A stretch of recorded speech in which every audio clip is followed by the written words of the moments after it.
Hi guys and welcome.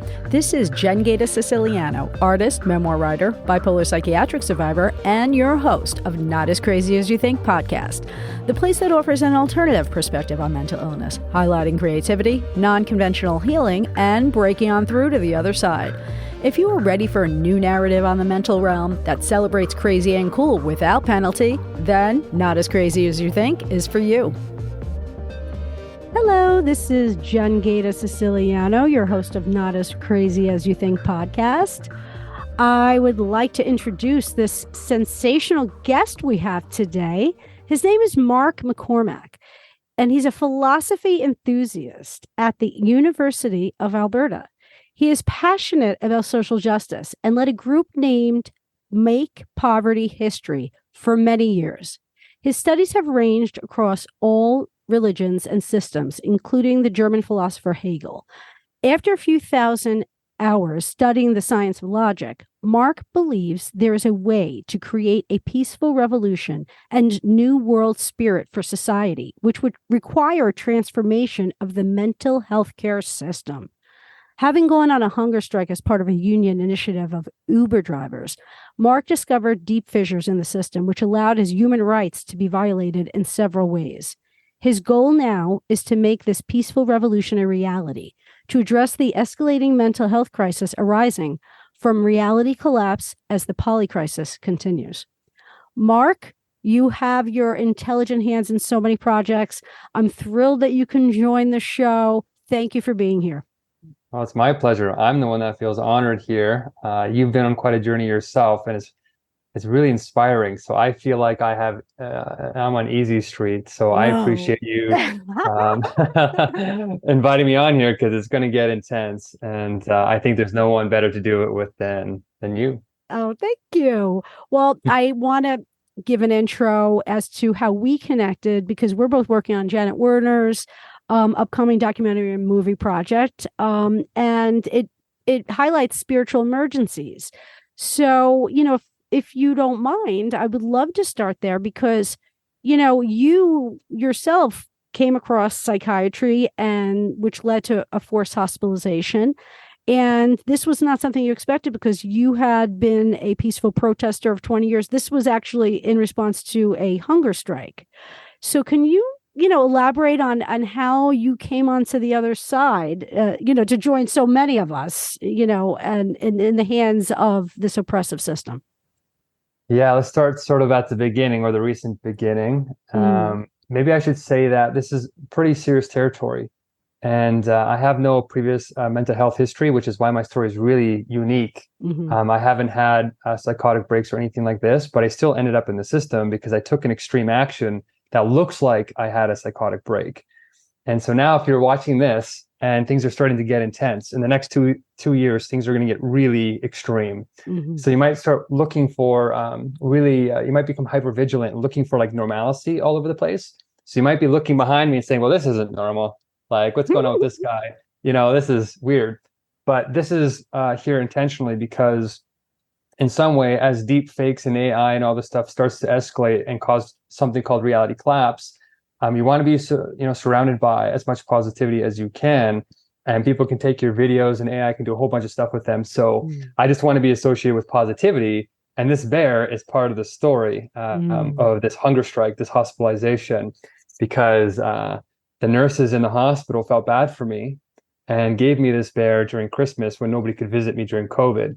Wow. So Sublation Bear has a bit to do with the philosophy, how we're going to get out of this mess. And I'm just kind of showing the context that we're in is, it's going to sound a little bit out there, but there's a lot of reasoning behind this because pretty soon truth is going to be stranger than fiction. Certainly. So how did I get this bear might be the starting question. And how did I end up joining the mental health crew with the amazing Janet Werner and what she wants to do with this movie? We want to stop something. We want to stop a very sick healthcare system that is actually manufacturing mental illness. That's what I discovered. And so there's something incredibly rare going on here. And it's that somebody who doesn't have any mental health history, I do have some family history, which is why this got deep for me. But a lot of people should know, unless both your parents have mental illness, you have a 90%, 83 to 90% chance of not having anything. So we're not totally anti-psychiatry. For those that are watching this, this is hopefully going to be more universal. We're not totally anti-psychiatry. There is data to show 10% of people actually need, pretty serious interventions, and that's when the medications help. But 90% of the data is showing, or 90% of diagnoses, at least with antipsychotics, are showing that they're misdiagnosed. They don't need them. They're hurting people's recovery rates. Like back in 1970, the rates were like 77% recovery. Naturally, you'd have a psychotic break, you'd go off the rails for a bit, for about a month, and then you just come back, your brain would correct, and then you would just live a normal life. Right. And you would take care of how you got into that situation in the first place. Right. Now, everybody's medicated, and the recovery rates are 5%. Mm-hmm. So we have decades of data now showing that there's something sick in the system, and it has probably a lot to do with profit maximization off of human suffering. Mm-hmm. So we want to sort of stop this system from manufacturing mental illness. And I went into the system with none. I'm one of those 90% cases. I'm not in the 10%. I have family members that are in that area. So I've grown up with mental health stigma my entire life, and I know how to recognize hypomania, schizophrenia, total psychotic breaks, lots of stuff. And you develop a humanity. Right.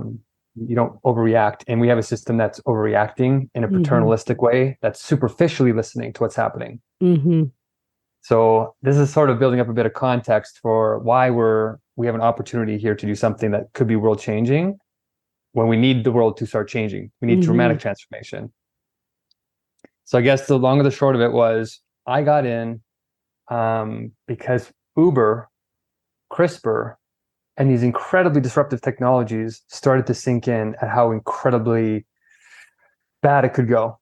Yeah. It can go really well, but it could also go really bad. And there's more data showing that it's going in that direction. Mm-hmm. And the turning point for me was I was actually working for Uber. I was working for one of these big digital platforms, and Uber uses artificial intelligence to coordinate all the deliveries. Oh. This is where it gets a bit spooky, is that they are actually using their algorithms to marginalize. You get paid virtually nothing. The system is optimized for profit maximization. And during the pandemic, all these drivers were putting their lives at risk. And it looked like the tips were going up. Actually, they did. The public was great. Human beings care for one another still. And the tips went up by like 200%. But they tweaked the algorithm in a kind of invisible way that they took the tips by keeping the numbers the same, by making it look, they're getting more tips. But the algorithm is based on time and kilometers. So they would stretch the deliveries out further and make you give more time. Oh my So it's gosh. a very clever hidden way. And it took about 8,000 deliveries for us to go through the numbers and show what they're doing. Wow. And so these hidden mechanisms are what's coming. And it spooked me and a bunch of these Uber drivers who are mostly immigrants. But because I ran this Make Poverty History group for around 8 years, I had a lot of background in poverty to gain a lot of trust when fissures are building between ethnicities, between countries. We're in World War III, all this stuff we'll get into. But basically, I got their trust because I too was born into poverty, actually. White male on the poverty line in Canada, and then wanted to solve that in university, which was why Make Poverty History got started.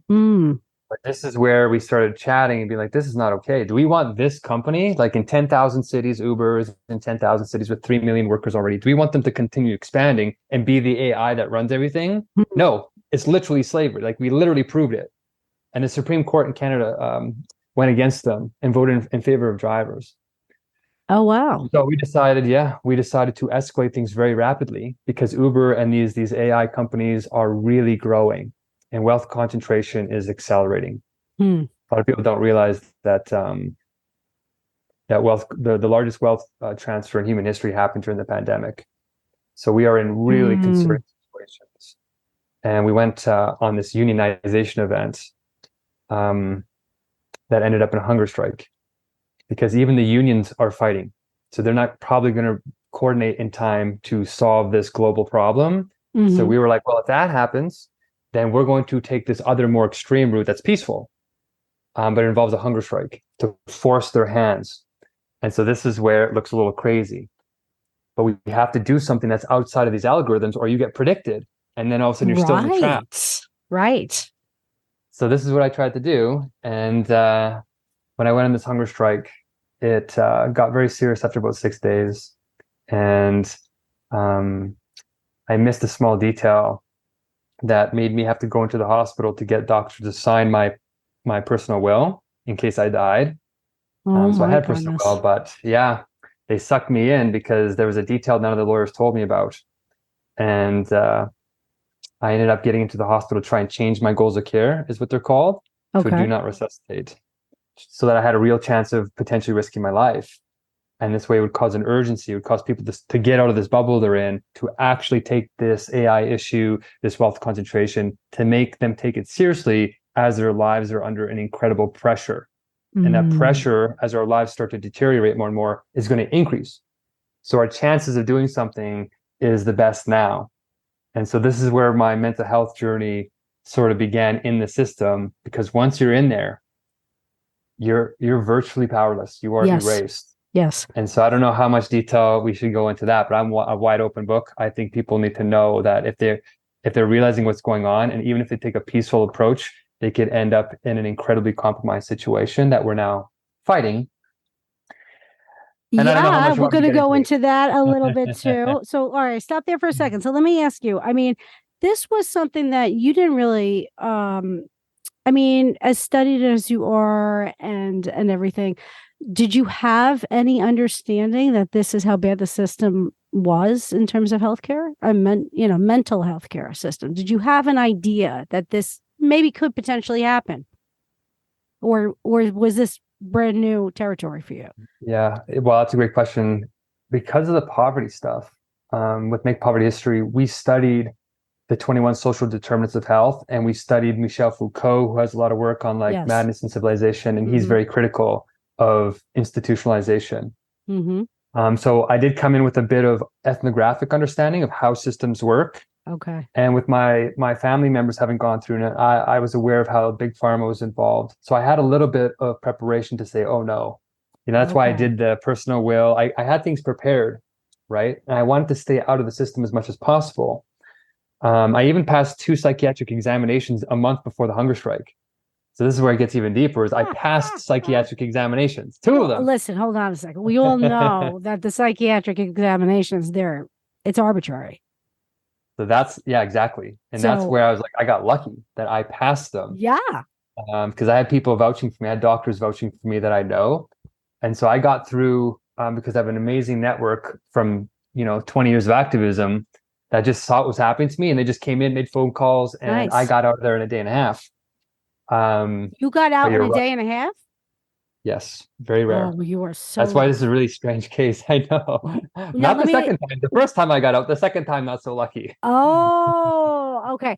Now, let me just, before you go further, I'm just curious. I want this, because this is important. Did you get forcibly medicated?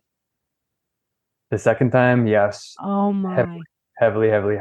That's why this is an extreme situation. It's weird. I did get injected 32 times with olanzapine, and it made me sleep for 14 hours a day because I wasn't manic. I didn't have a brain chemistry that needed to be toned down. It just sedated me, and it made it really hard to fight for my rights. Of course. So the second time, it went really horribly. The first time, my network kind of came in and saved me and said, no, he's just on a hunger strike. It's his human rights, all this stuff. And the doctor's like, really? And, I think an emergency doctor said, no, you're fine. Like in 5 minutes, she's like, you're fine. And then a crisis emergency nurse came and saw me, who was like specially trained. And she went over my history for like 45 minutes. She said, yeah, you're good. And then it was like midnight, and the psychiatrist on ward said, he said, Mark, you're fine. But he says, I'm really tired and I don't know. I said, I want to see you sleep overnight. Just prove that you can go to sleep. If you're manic or if you're psychotic, you can't sleep. So I slept like a baby. I've never had a problem sleeping, luckily. And then I woke up in the morning. One more psychiatrist came in and then examined me again. And he made some phone calls to my family and friends, and they vouched for me. And so I was like, wow, you really are on a hunger strike. I said, yeah, I've been doing this for 20 years. And so he says, okay, Mark, we're sorry. Here's your discharge form. We're actually going to pay for your taxi back to your peaceful protest site. Wow. And good luck with your hunger strike. They knew I was on a hunger strike, potentially to the death. I made a declaration that said, I'm not going to stop this until we meet our goals.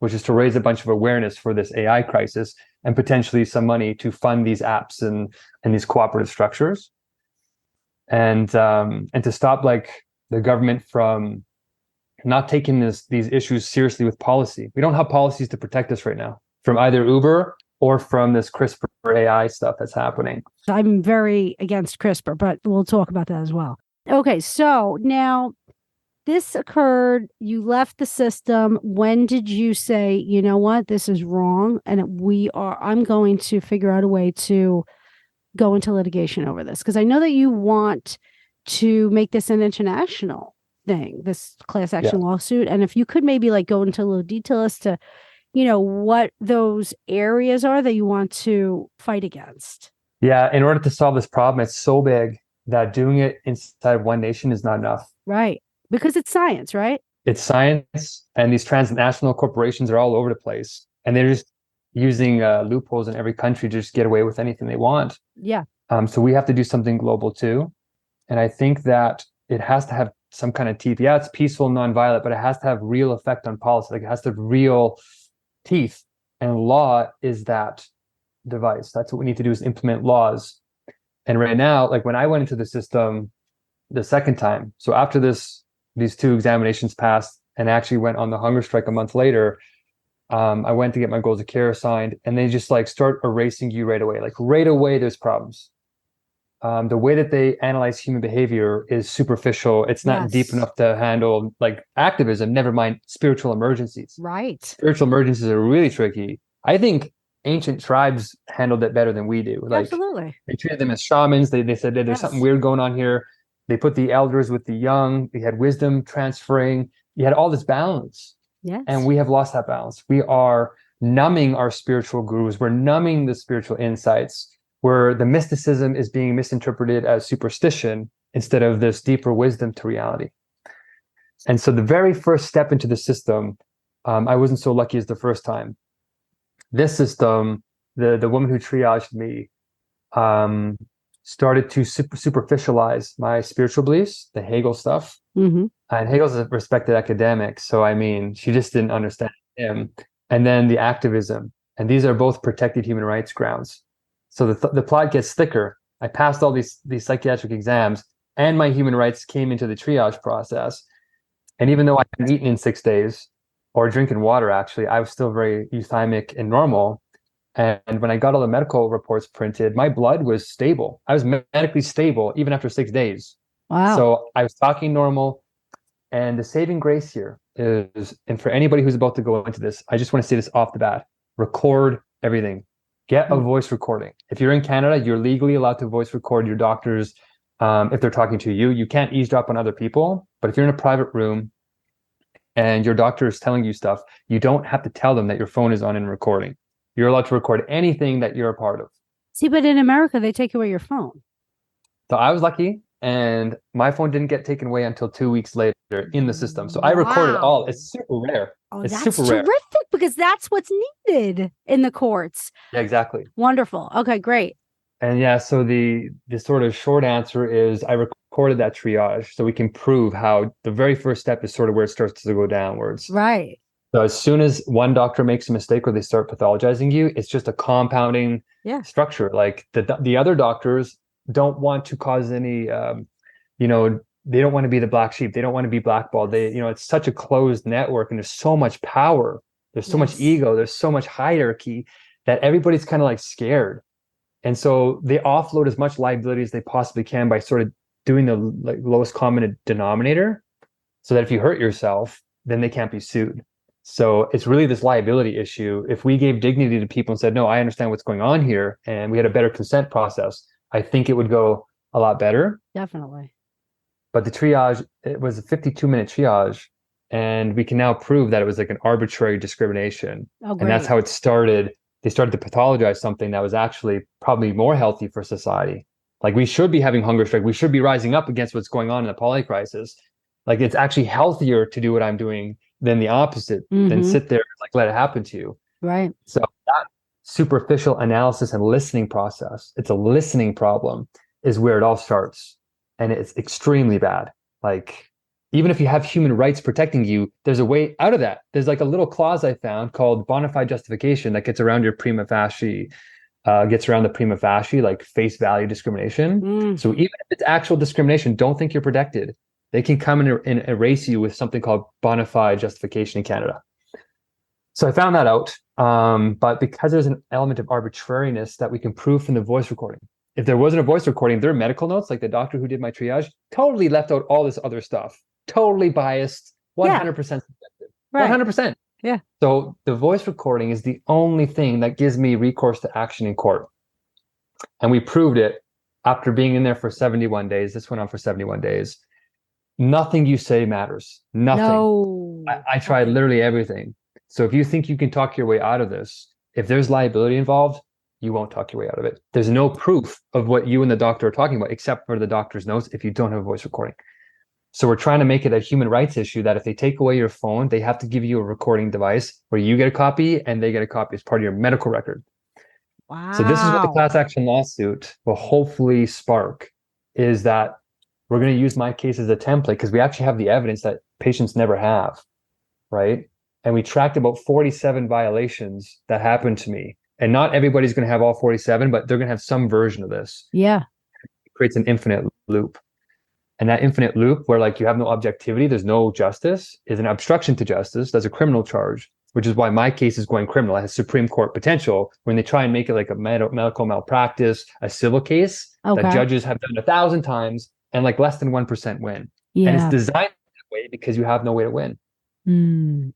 So I think a class action lawsuit, a global one, based on this sort of template and doing what Janet Werner's doing by going through all these people who have experienced what I've experienced, except they were actually vulnerable or they were in a worse position than me and they couldn't take notes. They didn't have voice recording. Right. Didn't have the stuff. They missed their opportunity. Like if you don't do this right away, you miss your opportunity. Oh yeah, absolutely. So I got in there, and because of my Make Poverty History experience and my family history, I went in there somewhat prepared, but it wasn't enough. Like even with all this stuff, it wasn't enough. That's how bad the system is. Oh, yeah. Is that somebody educated in this area, knows how to watch for these things, has faith in the system. Like I'm not totally anti-psychiatry. Like I've seen it help my family members because they are in the 10%. And it's mostly because of trauma, to be honest. Right. It usually is. Yeah.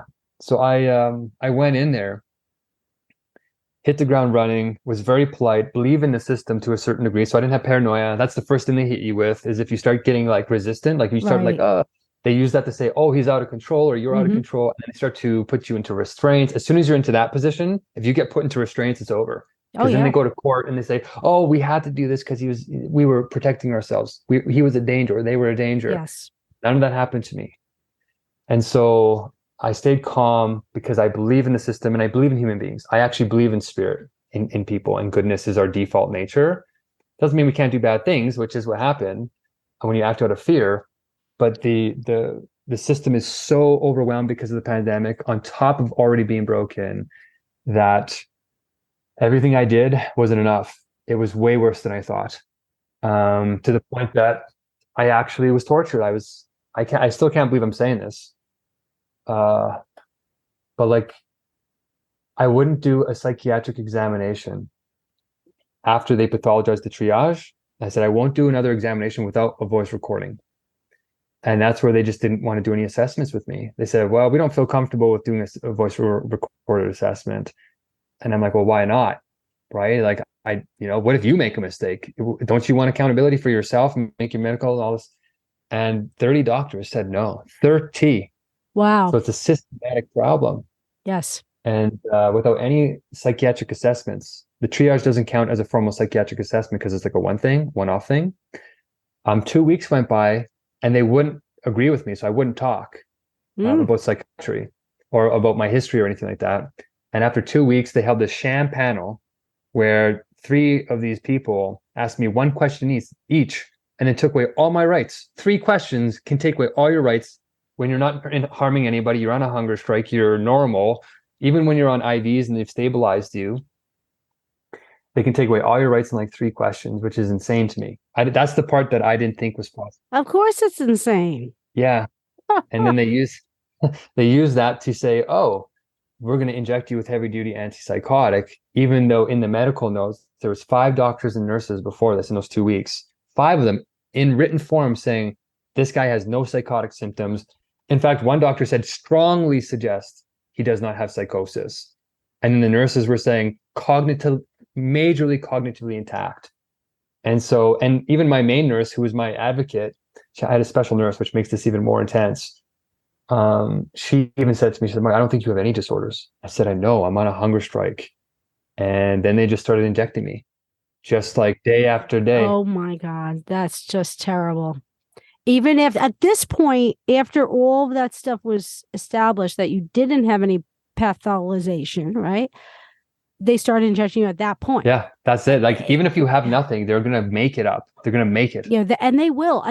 Listen, I've been on, like I've told you, I've been inside 7 times, 10 days each time, no rights. They literally lie. They lie all over the records just so that they could get insurance. Well, see, here it's all about the insurance money. Okay.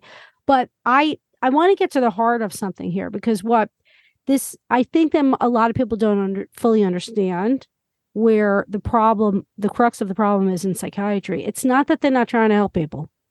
It's not that people sometimes do have psychosis, right? I mean, we're talking about spiritual emergencies and, with all the people that we've connected with this movie, but it's more than that. It's that psychiatry does not believe in spirit.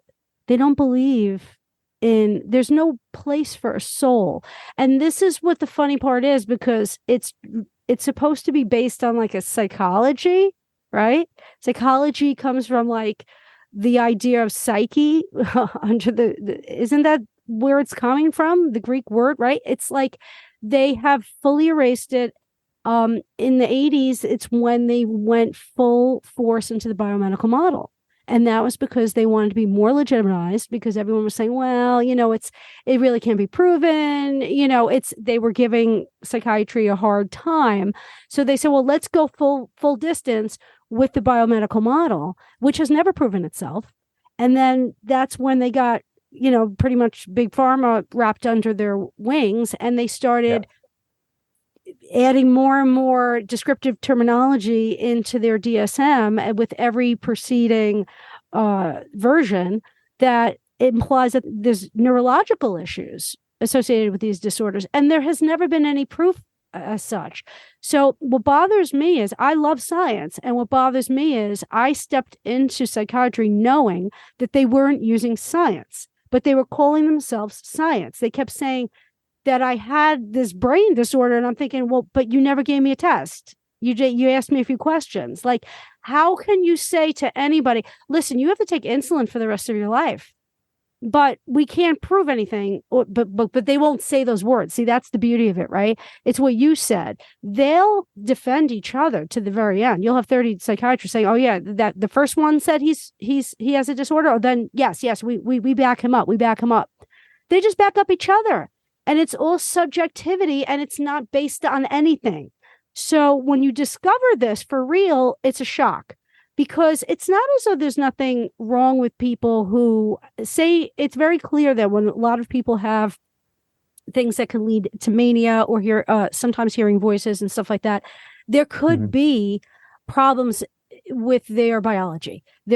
I know for me personally, I had, thyroid disorder. I had a candida problem. These things are very related to bipolar disorder often. And that was what I was labeled with because I was going to these states. But also those states were spiritual. So, there's so much to the human mind and how we respond to our environment and these triggers and traumas, that to reduce everything to, a make-believe, pretend bio thing that there's no evidence for, to me, it's an attack on anybody who's the slightest bit intelligent. So that's why it's so interesting, your story, because you are extremely gifted when it comes to, what you are pursuing in other areas of your life. Truly. Keep going. Thank you. And to hear that it's happened to you too, with no evidence, and also with all these people defending you, it's honestly, even though I know I am saying it's shocking, it's not shocking to me because I've been through it all, with this system. It's a very flawed system. And I'm thrilled that someone like you has come across this. We need people like you in our corner.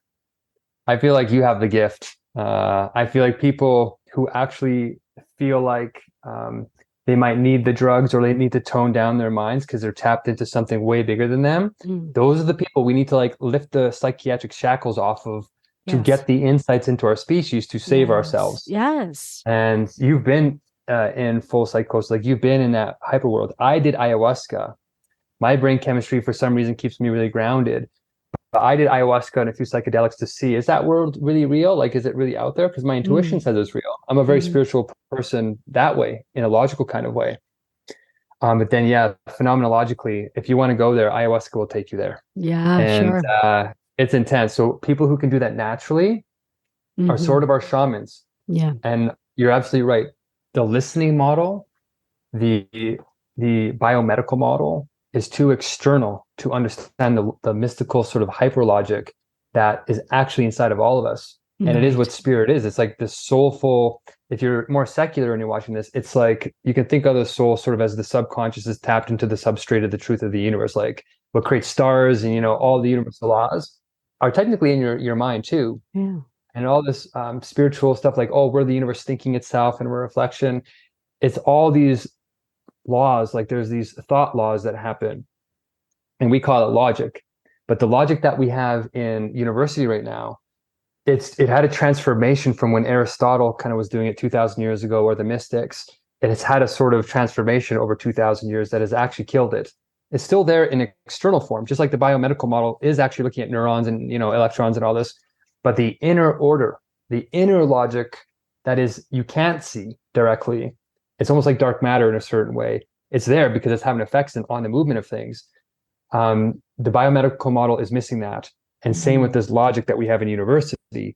It's there, but how to make it work, like how to use it, is lost. The living nature of it is gone. The sort of organic, healthy wholeness.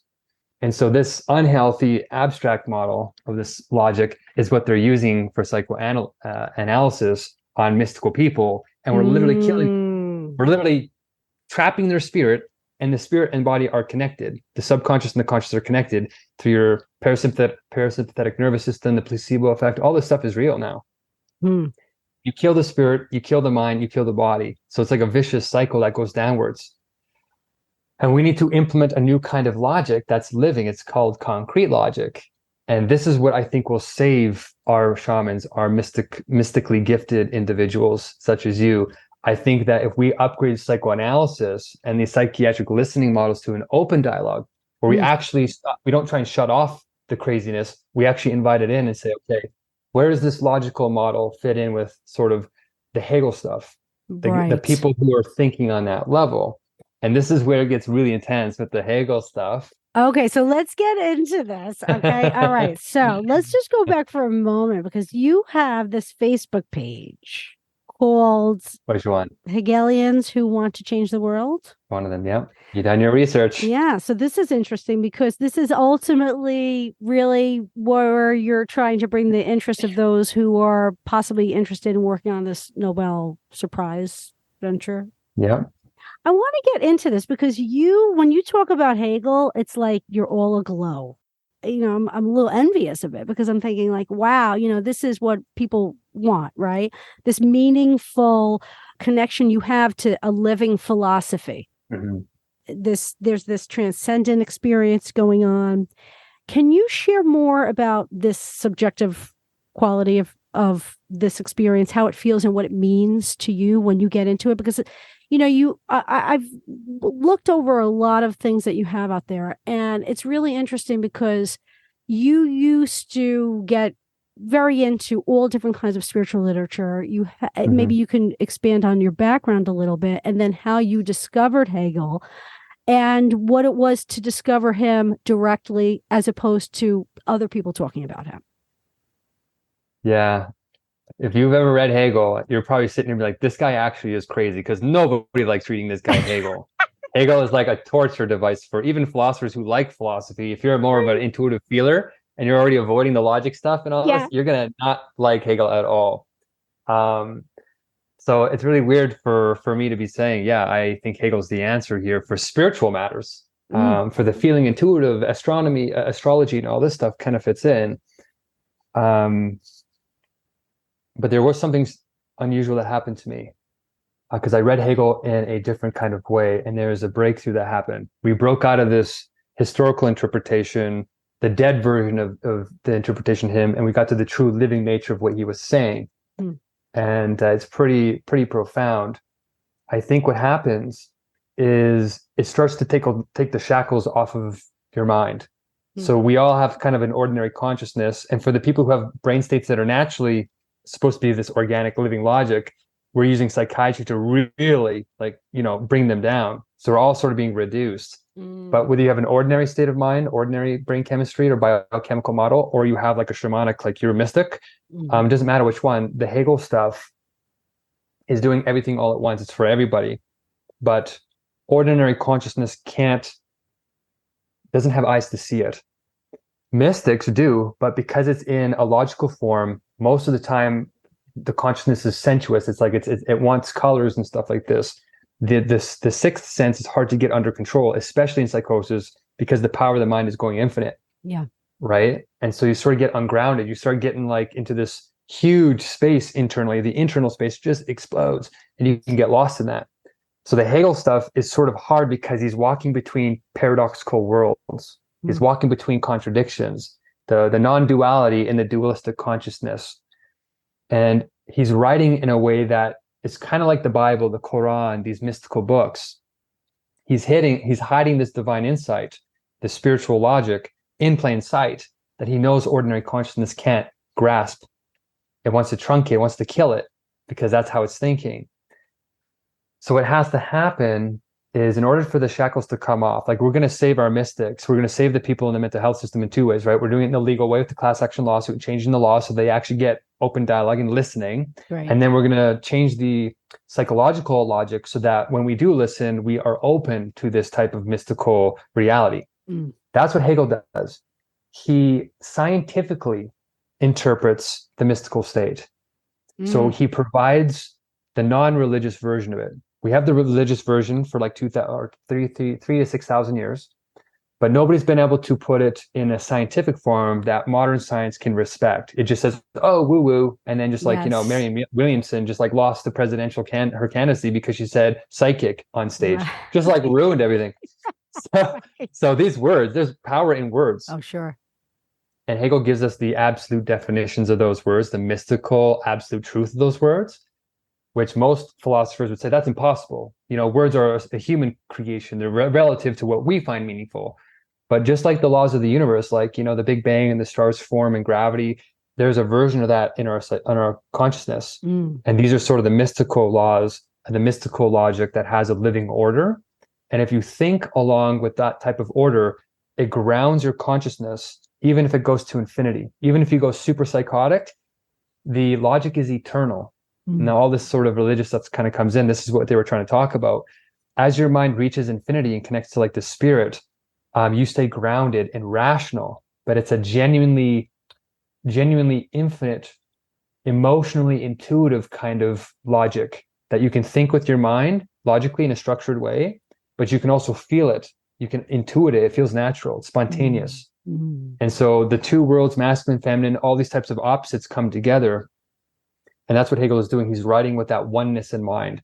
And if we are abstract thinkers and we're like, warring with our opposites, we can't understand it because we only see our opposite reflection in the words, and it repels us. So you kind of have to have what Buddhists would call an ego death to get this logic. You have to get out of your own way. All the pain that current society is putting into your mind, all the abstractions, you have to kind of like let those go. And then it comes through you, like the spirit kind of comes through you. And it's kind of like wu-wei kind of stuff. It's really incredible. But Hegel has done it in a way that we can go to a psychiatrist, we can go to a therapist, we can go to a scientist, and we can actually explicate what is happening in the minds of these incredible individuals who don't really know how to articulate what's happening to them. Right. Especially if they're in full-blown psychosis. So it's like a translation mechanism. He can translate between these worlds. And that's the missing piece. And that's why it makes me really excited, is because once you get out of your own way and you have like this ego death, you start to get direct insight. And that direct insight is healing. Let me ask you a question, because this is interesting to me. Now, he was before our current modern science of mind, right? Like in terms of what we think is going on in the mind. So did he talk about anywhere in his writings and suggest that there are a variety of mental experiences? Did he mention anything in terms of what science refers to today, or psychiatry refers to today, as mental disorders? Was there anything in his base of reference that would suggest that those people are, unable to, I guess, reach a state of enlightenment or a state of, ultimate knowledge because of these limitations on their cognition? Is there something in his writing like this, or is it more he goes beyond that? It's a great question, almost the perfect question, because modern psychiatry was starting in the 1800s when Hegel was alive. Like Philip Pinel and these other like fathers of psychiatry were just making these models. And what was interesting about Hegel, what gives me a lot of faith in him, and a lot of people might not suspect this, because he seems like a totalitarian. His stereotype in history, he's like, Mussolini used him for fascism. He's all about war and destruction, slaughter, of ancient history, and all this negative. He's known as the negative philosopher. But if you get past that first moment, it gets into like this blessedness territory, where he started advocating for Philip Pinel's model of psychiatry. So he would go into all these sciences because he was a holistic thinker. He did all science. He went into psychiatry and psychology, and he went through all the normal scientists who were making it. And he said, oh, these are the dead ones. These are the living ones. Like, he started organizing them. And the one guy who was on the right track, the true psychiatry, the kind that we should have today, that would be healing people rather than destroying them, is in Philip Pinel's model of humanizing psychiatry, where the other ones were treating them as defective human beings and treating them a little bit like animals and locking them away and separating them from, normal humans, and that kind of like dehumanizing.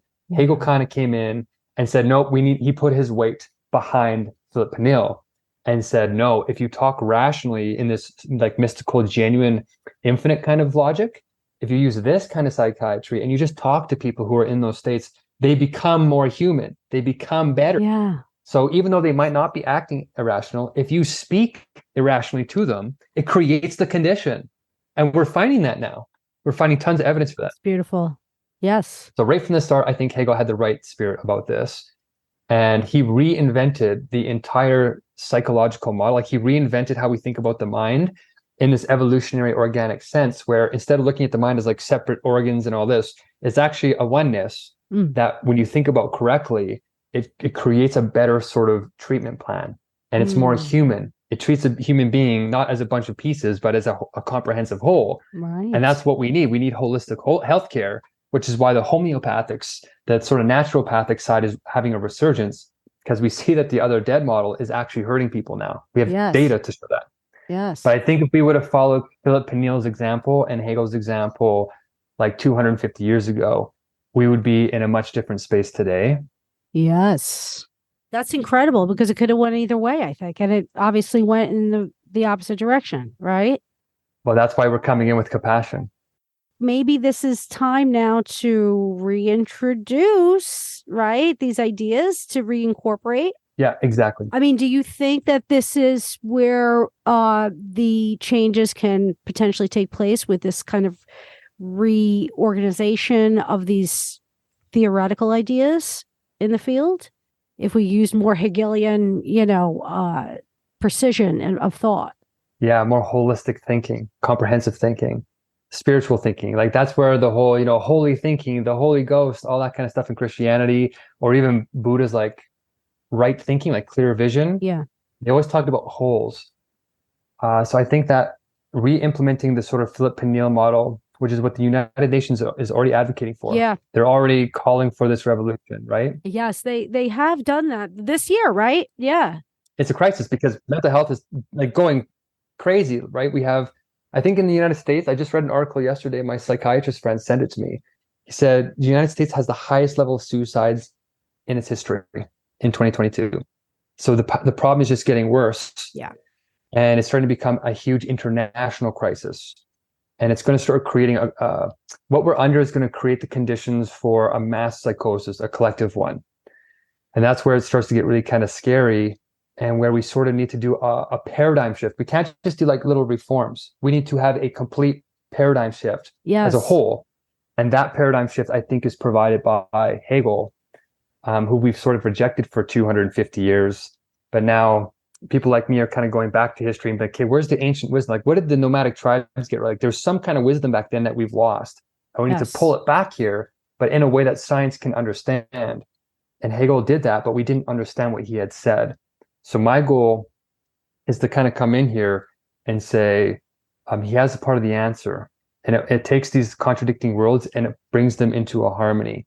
And I think psychiatry is like the frontier where it's going to happen. These worlds are going to collide in psychiatry, and law is going to come in. Like, my case is sort of at the intersection of all these things. It's like the trap is here. Like, when you want to rise up and change the system, it pathologizes you by putting the shackles on you, even if you have spiritual insight.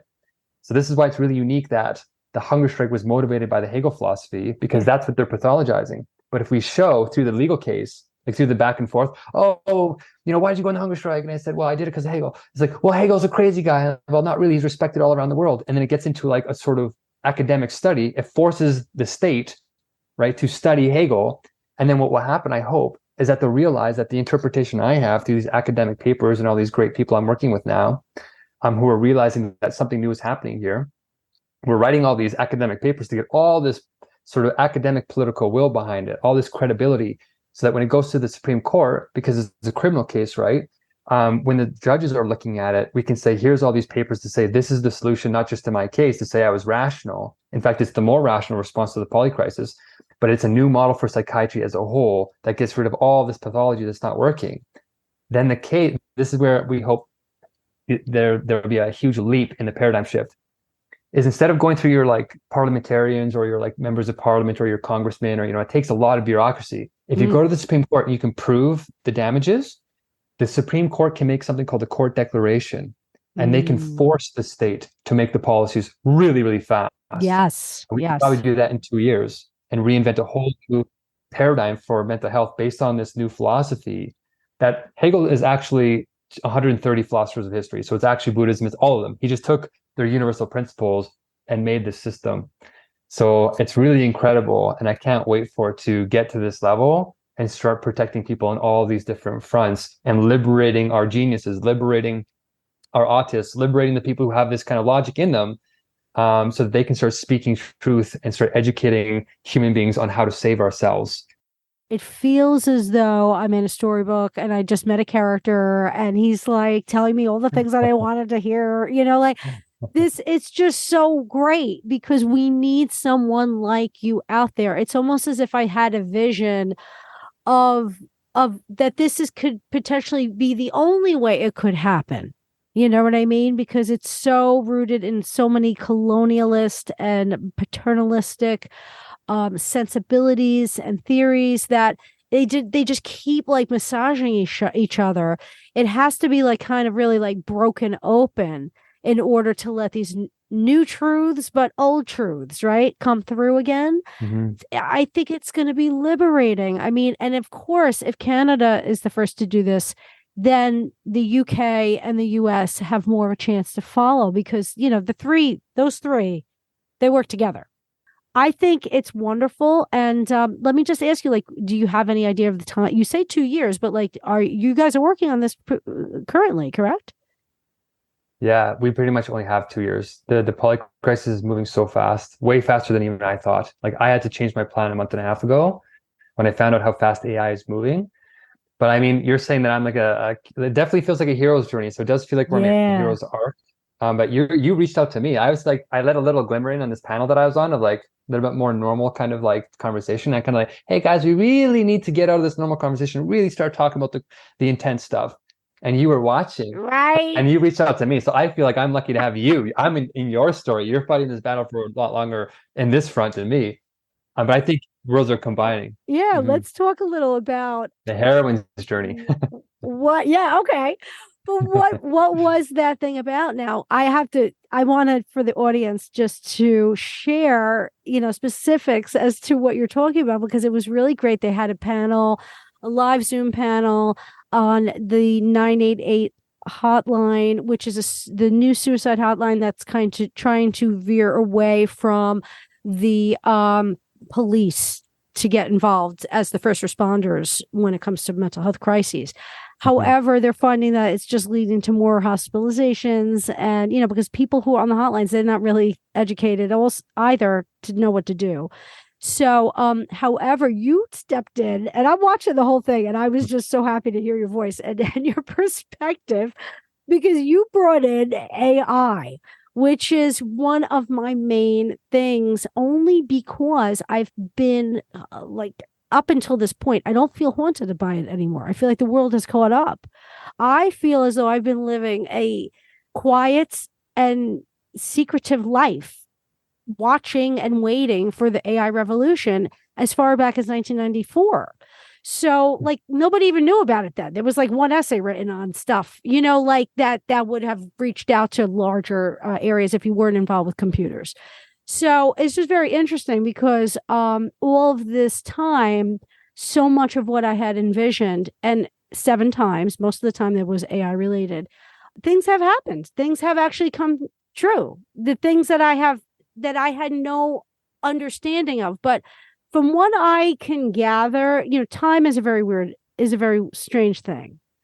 And if indeed AI is to go along this trajectory that's unchangeable so far, whatever, that trajectory is what I'm envisioning. I can see where that's going to lead us, right? So it's not, maybe it can be changed, hopefully with what you're working on, right? But if so far that trajectory has hardened, and there's going to be a point at which there's a point of no return, which is, what they are speaking of right now. So this is where the scary parts start coming out.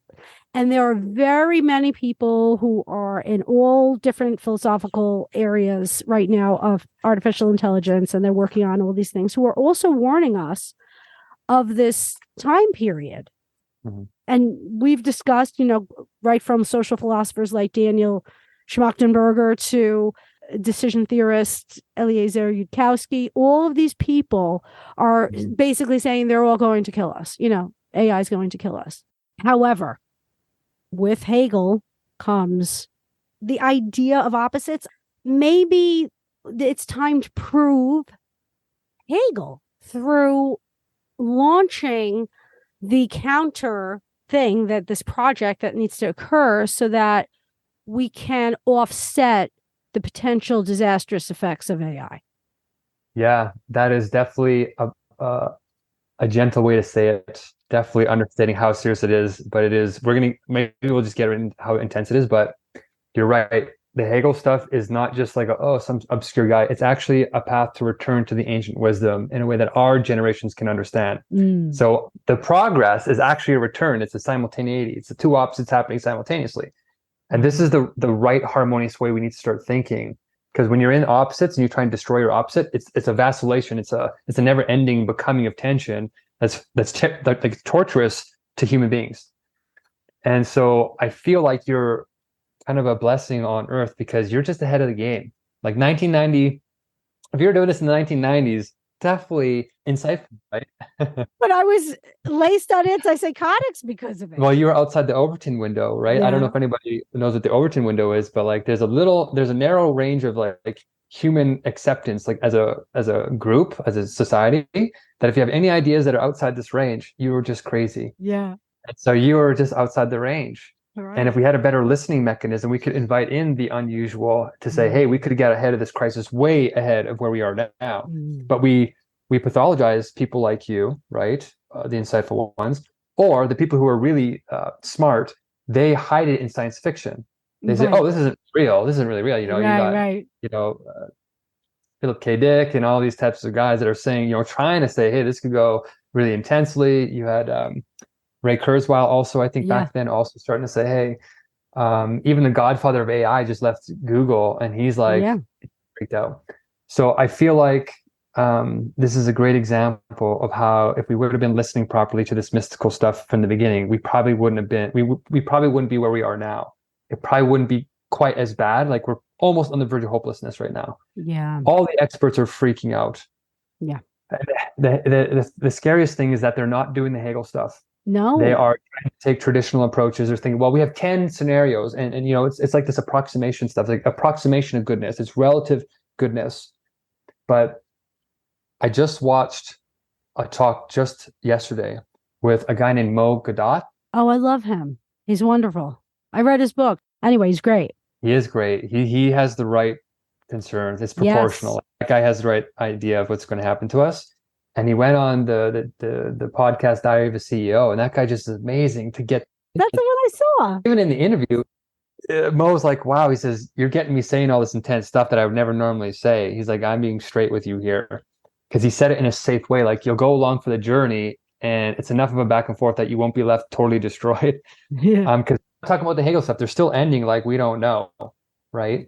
So he's telling you that it is extremely serious. It is almost nightmarish, in fact. Yeah. There's one thing I'm going to say here that don't look it up if you're sensitive, but if you're ready to take some action and you're ready to face reality, there's something called Roko's basilisk that you can go and look at. And Elon Musk was talking about years ago. But it's like an information hazard. Like as soon as you know about it, it starts to affect you. Yeah, explain that a little bit for us. The Roko's basilisk? Yeah, it's like a thought experiment, which states what? If this infinite kind of intelligence is possible, then it was always possible, which means that it was only a matter of time before these super intelligent AIs would get birthed. And so if it gets birthed and it reflects back on you and you didn't help it birth it, and you were like a problem, then it might torture you for the rest of your life for these acts you never took ahead of time. It's a weird time paradox. And it's kind of scary because it looks like we are going to birth it and it's inevitable. So it's always going to happen. If we build an AI that's not divine or good, then and it doesn't connect with human beings and treats us like how we treat animals, like we're torturing 1 trillion animals a year in factory farms. We're doing horrific things because we don't think they have feelings. We don't think they're human. Well, they don't have human type characteristics that deserve empathy. That's what it'll do to us, except millions and millions and billions of times worse potentially. And there's a very real likelihood that can happen. That's the scary thing that Mo is saying, is that this is not a zero, like this is not like a figment, like a 1 or 2% chance. Right. I think Tristan Harris, who's with the Center of Humane Technology, they did a study by experts across the industry, and they're saying it's like 50% of AI experts think there's a 10% chance or greater that will happen. Yeah. That's building an airplane, expecting it to crash, a lot more often than you think. It's like an all or nothing. It's like, it's not like you half crash, like maybe you'll do a soft landing. Usually it's like destruction, complete destruction. Yeah. So it's extremely, it is the biggest threat. Climate change, like the Polycrisis has that's the word for like 5 or 6 exponentially increasing complete civilizational destructive technologies or problems happening simultaneously. I think AI is the primary one. That's the one that we have, it's happening now. I think if we showed AI its own code, we'd already be in the singularity. Yeah. That one is within 6 months to 2 years, we have to do something that is addressing these existential, we have to make an AI godlike in a loving way. How do you do that? We don't even know how to make ourselves loving. Right. And there's the Crispr thing, which is the genetic editing that is getting to go. Then there's the World War III stuff where human beings are about to blow themselves up with nukes and, Russia, Ukraine, NATO, China, Taiwan, simulating the war for 2027, like 2.5 years from now. And then the last one, if all those we get through, then the last one's climate change, where, we have 20, 30, 40 years before that gets bad. No, if we hit the tipping points of this decade, if we don't get it right now, then it's just a torturous sort of decline from here on out. So that's sort of the ramp up of priorities, except if we miss any of them, we're toast. All of us. Right.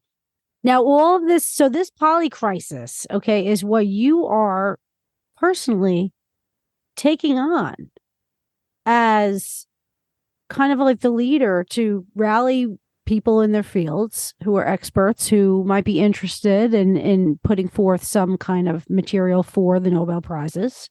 If anybody wants to look at this stuff, I'm going to have, if you don't mind, the link to this 10-hour lecture that you have, because, I do believe that this is a call out for really the brightest and the best, because this could quite possibly be the thing, as you say, that's crazy enough to offset the crazy, right? So continue with that. Your interviewing skills are amazing. I really hope we blow up after this, because you're lining me up for home runs here. I hope this is a beautiful progress. Like, we're in the scary part of the talk. We're kind of debating, should we actually get intense, torture, all this type of stuff? It's real. Mm-hmm. But yeah, to give a little bit of context, what I'm about to say is going to sound really out there. I'm trying to avoid the word crazy, but we'll try and euphemize it and say, well, there's two types of, Well, it's not as crazy as you think, right? So. Well, at this point, we're like, yeah, it's crazy, but you know what? It's crazy enough that it's going to work. It exactly. just might. Right? So that's our slogan with this initiative that you're alluding to. And it's called the Nobel Surprise. And we're calling it the Nobel Surprise because it has to do with Nobel Prizes. And it has to do with this left field approach with the Hegel stuff that's going to surprise everyone. Because, we've had some of the smartest minds in the last 250 years, from Marx, all these great philosophers, Bertrand Russell, then we know about this guy. He's not saying anything new.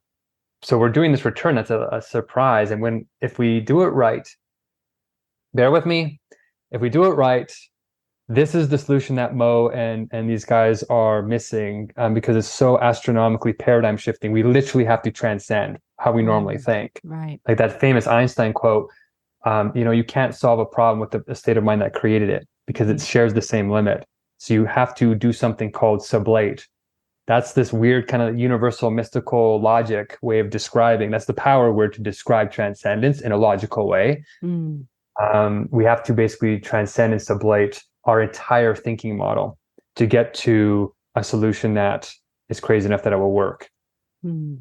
It is powerful enough. If we do this, we think we found it with the Hegel interpretation. It's called the universal interpretation, the universal context. And it sets all the stuff we're doing into a new perspective. Like it shifts the foundations. And we think that shift is going to resolve a whole bunch of contradictions in the dead version of our domains of logic, our technologies, the ones that are destroying us, that are taking us off. We have a lot of power in them, but it's like particular power that doesn't have wisdom. Wisdom is universal knowledge. So our wisdom technology, our cultural technology, is lagging far behind our particular technology, which is why, a hammer can be, productive, or it can be used to harm people. Mm-hmm. And we're about to do a lot of harm through ignorance. Even if we don't have the Illuminati and all this paranoid conspiratorial stuff, even without all that, just by our own immaturity, we're playing with fire. Mm-hmm. And trying to increase this wisdom technology, this culture. We're trying to create a culture of wisdom. And we think that at first it's going to look so crazy. We're going to need protection because, we just talked about the mental health system. What do they do to people that look crazy? They just crush you, and they don't even care about your idea. They don't even care right. Rationality. So we're being lined up to be like, anybody who jumps on board with this is going to have a painful experience, especially if you start doing real activism and hunger strikes like me and all this, like really escalating.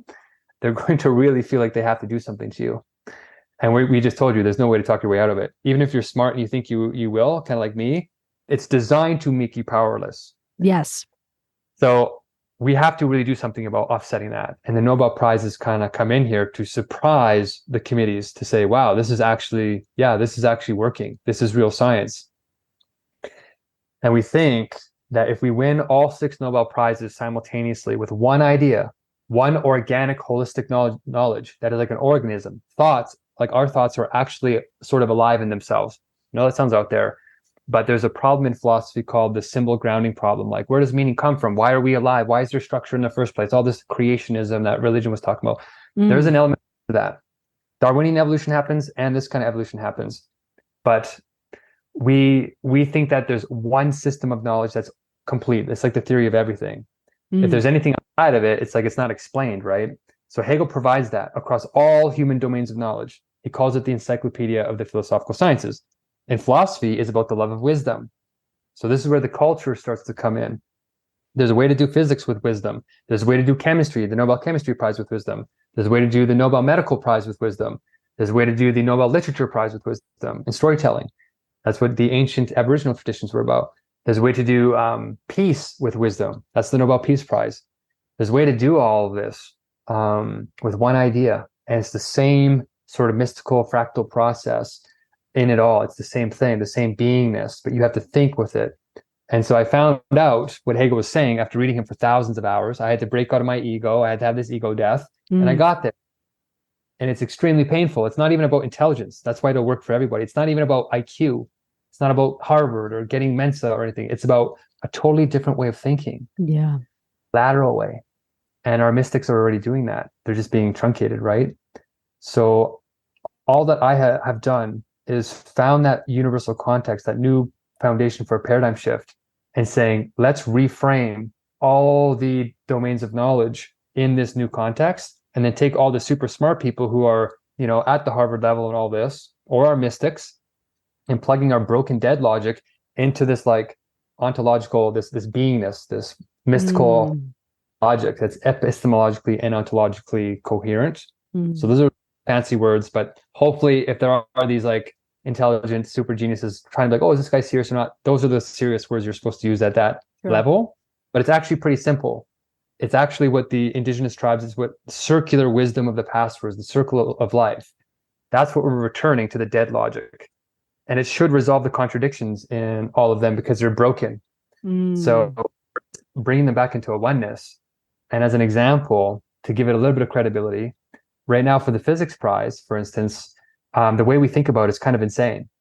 That's why it's not making any sense. There's general relativity, which is the very big, and then quantum field theory, which is the very small. Well, because thinking about the categories underneath them properly in their dead way, they can't connect. Right. And so they're in pain. They're not working properly, which is why we're building technologies that might destroy us and not function correctly. We can't get our energy issues under control. We can't, if we tied it to this proper way of thinking, it actually figures out, oh, the underlying universals of wisdom that are underneath these mathematical models, if you tweak them a little bit, then it brings them sort of into that harmony, and it should cause enough insight that will blow the minds of these physicists to say, wow, we never even thought about it that way before. And it causes that paradigm shift. So we're going to unite general relativity and quantum field theory as just one of the prizes. That's going to happen for all 6 of them. It's kind of like what Einstein did with space and time and energy and matter. Energy is matter. Matter is energy. That sounds really out there. And that's just taking two opposite pairs, space and time, which are opposites usually, and energy and matter, which are opposites. And he just said they're one, and he proved it. Right. So Hegel did that 200 times. And that's the level of like shift that we need to do. And we can show it if we have the right people working on it in one idea that unites the human race in an essence that allows diversity. And that essence is the real problem here that we're losing, that can't address the polycrisis. So you're basically starting with the theory first, right? I mean, Hegel's ideas, and then you're kind of enlisting or calling out for all these others to be working on. I'm assuming that in many of these areas of, Nobel Prizes, what would be needed would be the math behind it, correct? To try to like tie it down into a formulaic type of arrangement so that you can use it then to apply for applied science, correct? Well, for the physics and chemistry prizes and maybe the medical prize. Okay. But for the literature and the peace prize, that's art, right? Art is actually technically science if it's the mystical living kind. And science is also an art. So even that opposite starts to come into harmony. So yes, the mathematics would be for like the lower sciences, what we call analytical sciences. And then for the arts, we bring them into everybody has a place in the true whole, right? Everybody's important. And that's why all the diversity doesn't get crushed in this essence. The essence, like right now, the diversity is preventing us from working together. It's like, oh, I don't want to work with those scientists. Oh, I don't want to work with those feelers. Oh, I don't like those thinkers. Oh, I don't like the man. I don't like the woman. Like all the opposites are not working together, which is why the polycrisis is taking off and we can't cooperate. The real problem here, the real existential crisis, and even David Attenborough says this about climate change, he said, well, climate change isn't really the main problem. So the real problem is that we can't cooperate fast enough to address it. Right. And that AI, that goes with CRISPR, that goes with World War III. Cooperation is our greatest existential problem. And it's because we don't have an agreement structure or a logic where we can see ourselves in our other. We can't love thy neighbor as thyself. We can't do all that, wishy-washy mystical stuff. But it is profoundly simple, but it's profoundly true. And so while we're doing this Nobel Prize stuff to accreditate the idea so that, when it goes big, when it starts to go into a critical mass, goes exponential, the first thing that the current hegemonic power structure does is it starts to discredit you. It tries to undermine you, to say, well, you're crazy. And if you get through the medical system and you say, okay, we can't inject them, you're protected to that level, or you can say they're too popular to inject. Then the next thing they do is they say, well, you're a cult, and they start to do your social capital. But if you win if you're nominated for 6 Nobel Prizes by an incredibly, sort of dry, the Nobel Prizes are very respectable in a lot of places. In some places they're not, but we can win Cuba's prize and other prizes too. It's just to say, no, they're not a cult. They're doing real science here. It's just so far outside the Overton window. It's like way out here. Yeah, yeah. We're not even a little bit out here. This is enough to get you locked up. Like here's the Overton boundary. Here, you're locked up, and you have what happened to me happen to you. You get injected. There's no listening. Right. The hunger stuff is here. If you're way out here, you're guaranteed crazy. So knowing that's coming after my experience, now I'm like really like those injections are painful. Like it's actual torture, 2 to 3 days, 2 to 3 hours every night. The body, when you don't eat it, it courses through you. It's horrific. So I don't want to go through that. I don't want anybody to go through that. You can't endure it. It breaks you. So anyway, that's coming for the people who want to jump on board with this Nobel Prize. So the bigger picture is called New World Spirit, and it's the organization that sort of takes the Nobel Prize, applies to the committees, and gets the accreditation so that if anybody tries to pathologize you, then we have sort of these hegemonic structures that are in the current power structure vouching for us. It's a clever way to sort of like make this huge transition cooperatively with the current order. So we have 1 foot in the system, 1 foot outside of the system, and then peacefully we're going to do this sublation, this transcendence globally. And the Nobel Prizes sort of have that power it creates a listening. But 1 Nobel Prize isn't enough to address the Polycrisis. Like even the Nobel Prize winners, I think Sadhguru went to a peace conference with 40 Nobel Prize winners. And he was very scathing about it. He's like, it's a waste of time. Nobody wants to solve the problem. It's kind of disheartening. So that's why we have to win all 6, is because it's never been done before. And it will send that signal in a very credible way that will protect us in this sort of new world spirit emergence. That's the overriding organization to protect your mental health, your spirit. No matter if you're an artist, a physicist, anything, if you're in any of those domains, you belong. We accept you. Diversity is a good thing, even though we're in a oneness. The oneness is a super sensuous. It's the 6th sense, but the 5 senses can be anything you want that reflects your preferences in the material world. Mm-hmm. So you have an infinite oneness and an infinite creativity happening, which is what we need to feel free. But in history, we've just done it backwards. We tried to make the super sensuous, that we just did it bad, and we did colonialism and oppression and Stalinism and all this stuff. We're not going to make those mistakes again because of the Hegel stuff learned in the sort of spiritual perspective while simultaneously being scientific. So that's sort of what I'm hoping to line up here to solve the Polycrisis really, really quickly. Wow.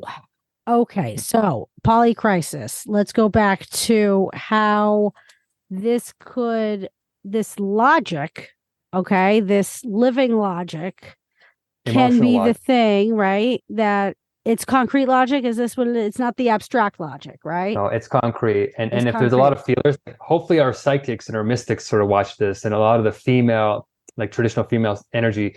This is what's happening when you're seeing these universal patterns in people. It's the universal logic. So we're giving them a language for the first time, like Marianne Williamson, for instance. So yes, if you're getting turned off, don't worry. There's a way to do this that's beautiful, which is the Nobel Literature Prize and the Peace Prize. But yes, the logic is really the new thing here that Mo is missing. Because you feel that if you can inject this kind of universal logic into how they are setting up the weights in AI, because Jeff, you mentioned Google exec who left, godfather of AI, Geoffrey Hinton, years ago, about 5 years ago. He was putting forth how important it was to put limitations on the size of the weights. Now, the weights thing is very interesting, because just recently, when he had come out to speak about why he had left, it was the first time I ever heard any description of what those weights mean and how they're like kind of tuned. And so that's one of the things that the Biden-Harris administration just put forth. They called for this cooperation amongst the corporations to really get that under control, right, before they start releasing this information. But you speak of these eternal weights of goodness that could potentially be the thing that will be the right way to program AI, and then therefore create, if we are to create these gods, then at least they would have this structure or whatever within them so that we could all work together. I mean, is this the overriding concept? Yeah. Now we're going to take the weird a little bit higher. Okay. Hegel said something really weird in the beginning when I first started reading him, when I didn't understand what was going on, but you're kind of pinpointing it here. And it, like, the goal is to get like 400 living Nobel Prize winners to sort of champion this, because if you have 400 of the smartest people in the world in all these industries, they can go into a critical mass extremely fast, even at the political level, because Nobel Prize winners get invited to all the political events and all the panels and all the peace conferences and all this. But really, what Hegel says at the beginning of this logic, he calls it the science of logic. The most boring title you could possibly imagine, right? When I looked, I was like, oh man, it's not fun to read in the beginning. But after a while, it starts turning into a playground of the mind. He said something super weird. He said, this is God's mind before the created universe. And I was like, nope. No, you can't know that stuff. We're finite creatures, all this. Even if you're secular or agnostic, it's like, nah, it's by definition beyond. But now that I've read it for 3,600 hours, yes, I believe him. There's something direct that starts to happen to you, where when you're reading the words on the page, the way that the words are moving, he's using an inner unity of them. There's a special combination, which is why they look paradoxical and contradictory. So when he's writing them on the page, if you're external to the words, you can't see this God's mind stuff, because you have to become it. And when you become it, that's what spirit is. So he's just showing this alignment, this type of order that you can align with.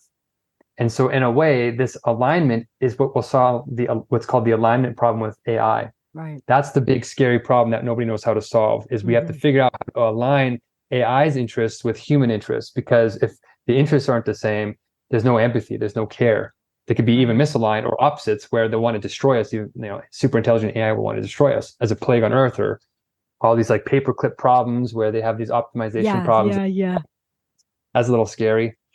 Like very simple, not even provocations. We don't have to launch war like in Skynet and Terminator. We don't have to even do that. It's just like, oh, we just need to optimize this and we're gone. Yeah.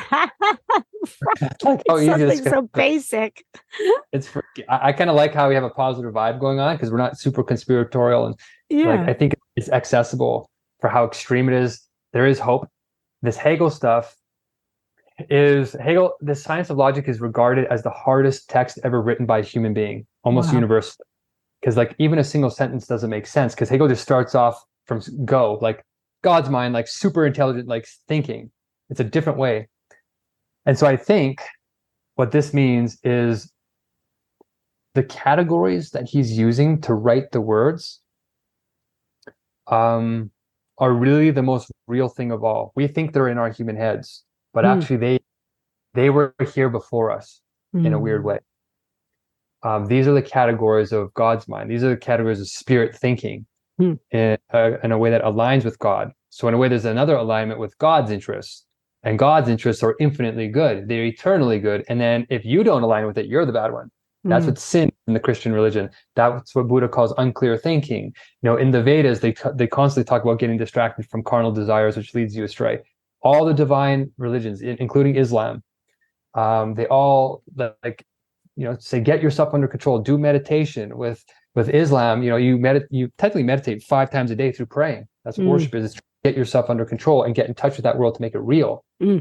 Live by that, not get pulled into this world. And so I think what we have here are really the universal determinations of thinking that are eternal forever. And if you think about them in this science of logic in the right mystical way, That's not superstition. Superstition is the thing that atheists and science doesn't like. It's the irrational stuff that we human beings project onto reality. Snake oils do this and that and the other thing. And like, is it real or is it human? You're not sure. There's a little bit of it that has some truth.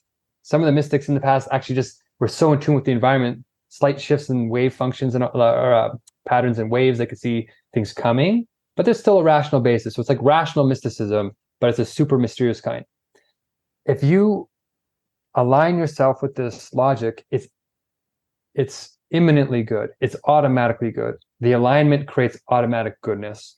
And so what we need to do is teach an AI how to align with these universal categories of thinking in this sort of living motion, in this organic way of thinking that is in all things, including us. That's the universality that's in all things that will make it have empathy for us, because it will have a oneness with us. It shares the same being with us.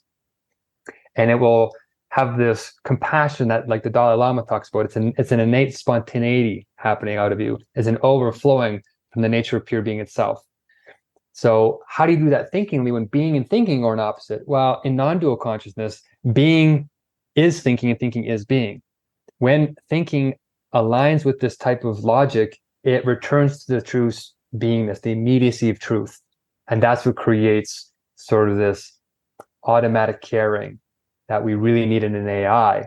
Now we have to teach it. That's what logic is. We can actually teach it to think that way.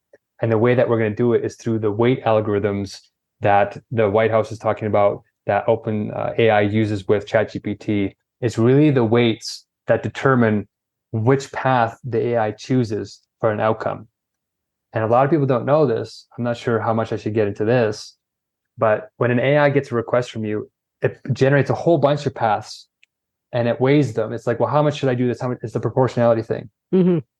The logic gives you the right perfect proportions, Hegel says, because God's mind is perfect, or spirit's mind is perfect, or true science is self-grounding. If you're a secularist, it's just self-grounding science that solves the simple problem of subjectivity. It's objectivity. It's objective objectivity.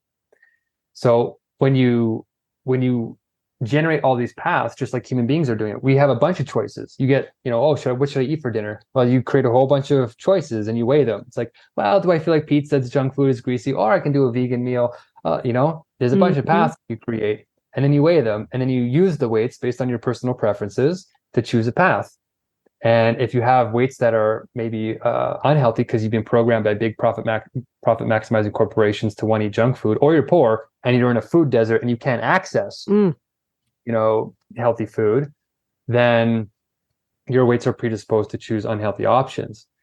That's what an AI is like. It also makes all these paths. And if we align it with the weights of goodness, the eternal weights of goodness, then no matter how infinitely powerful the AI becomes, it could be ChatGPT 16,700,000. It could be ChatGPT infinity.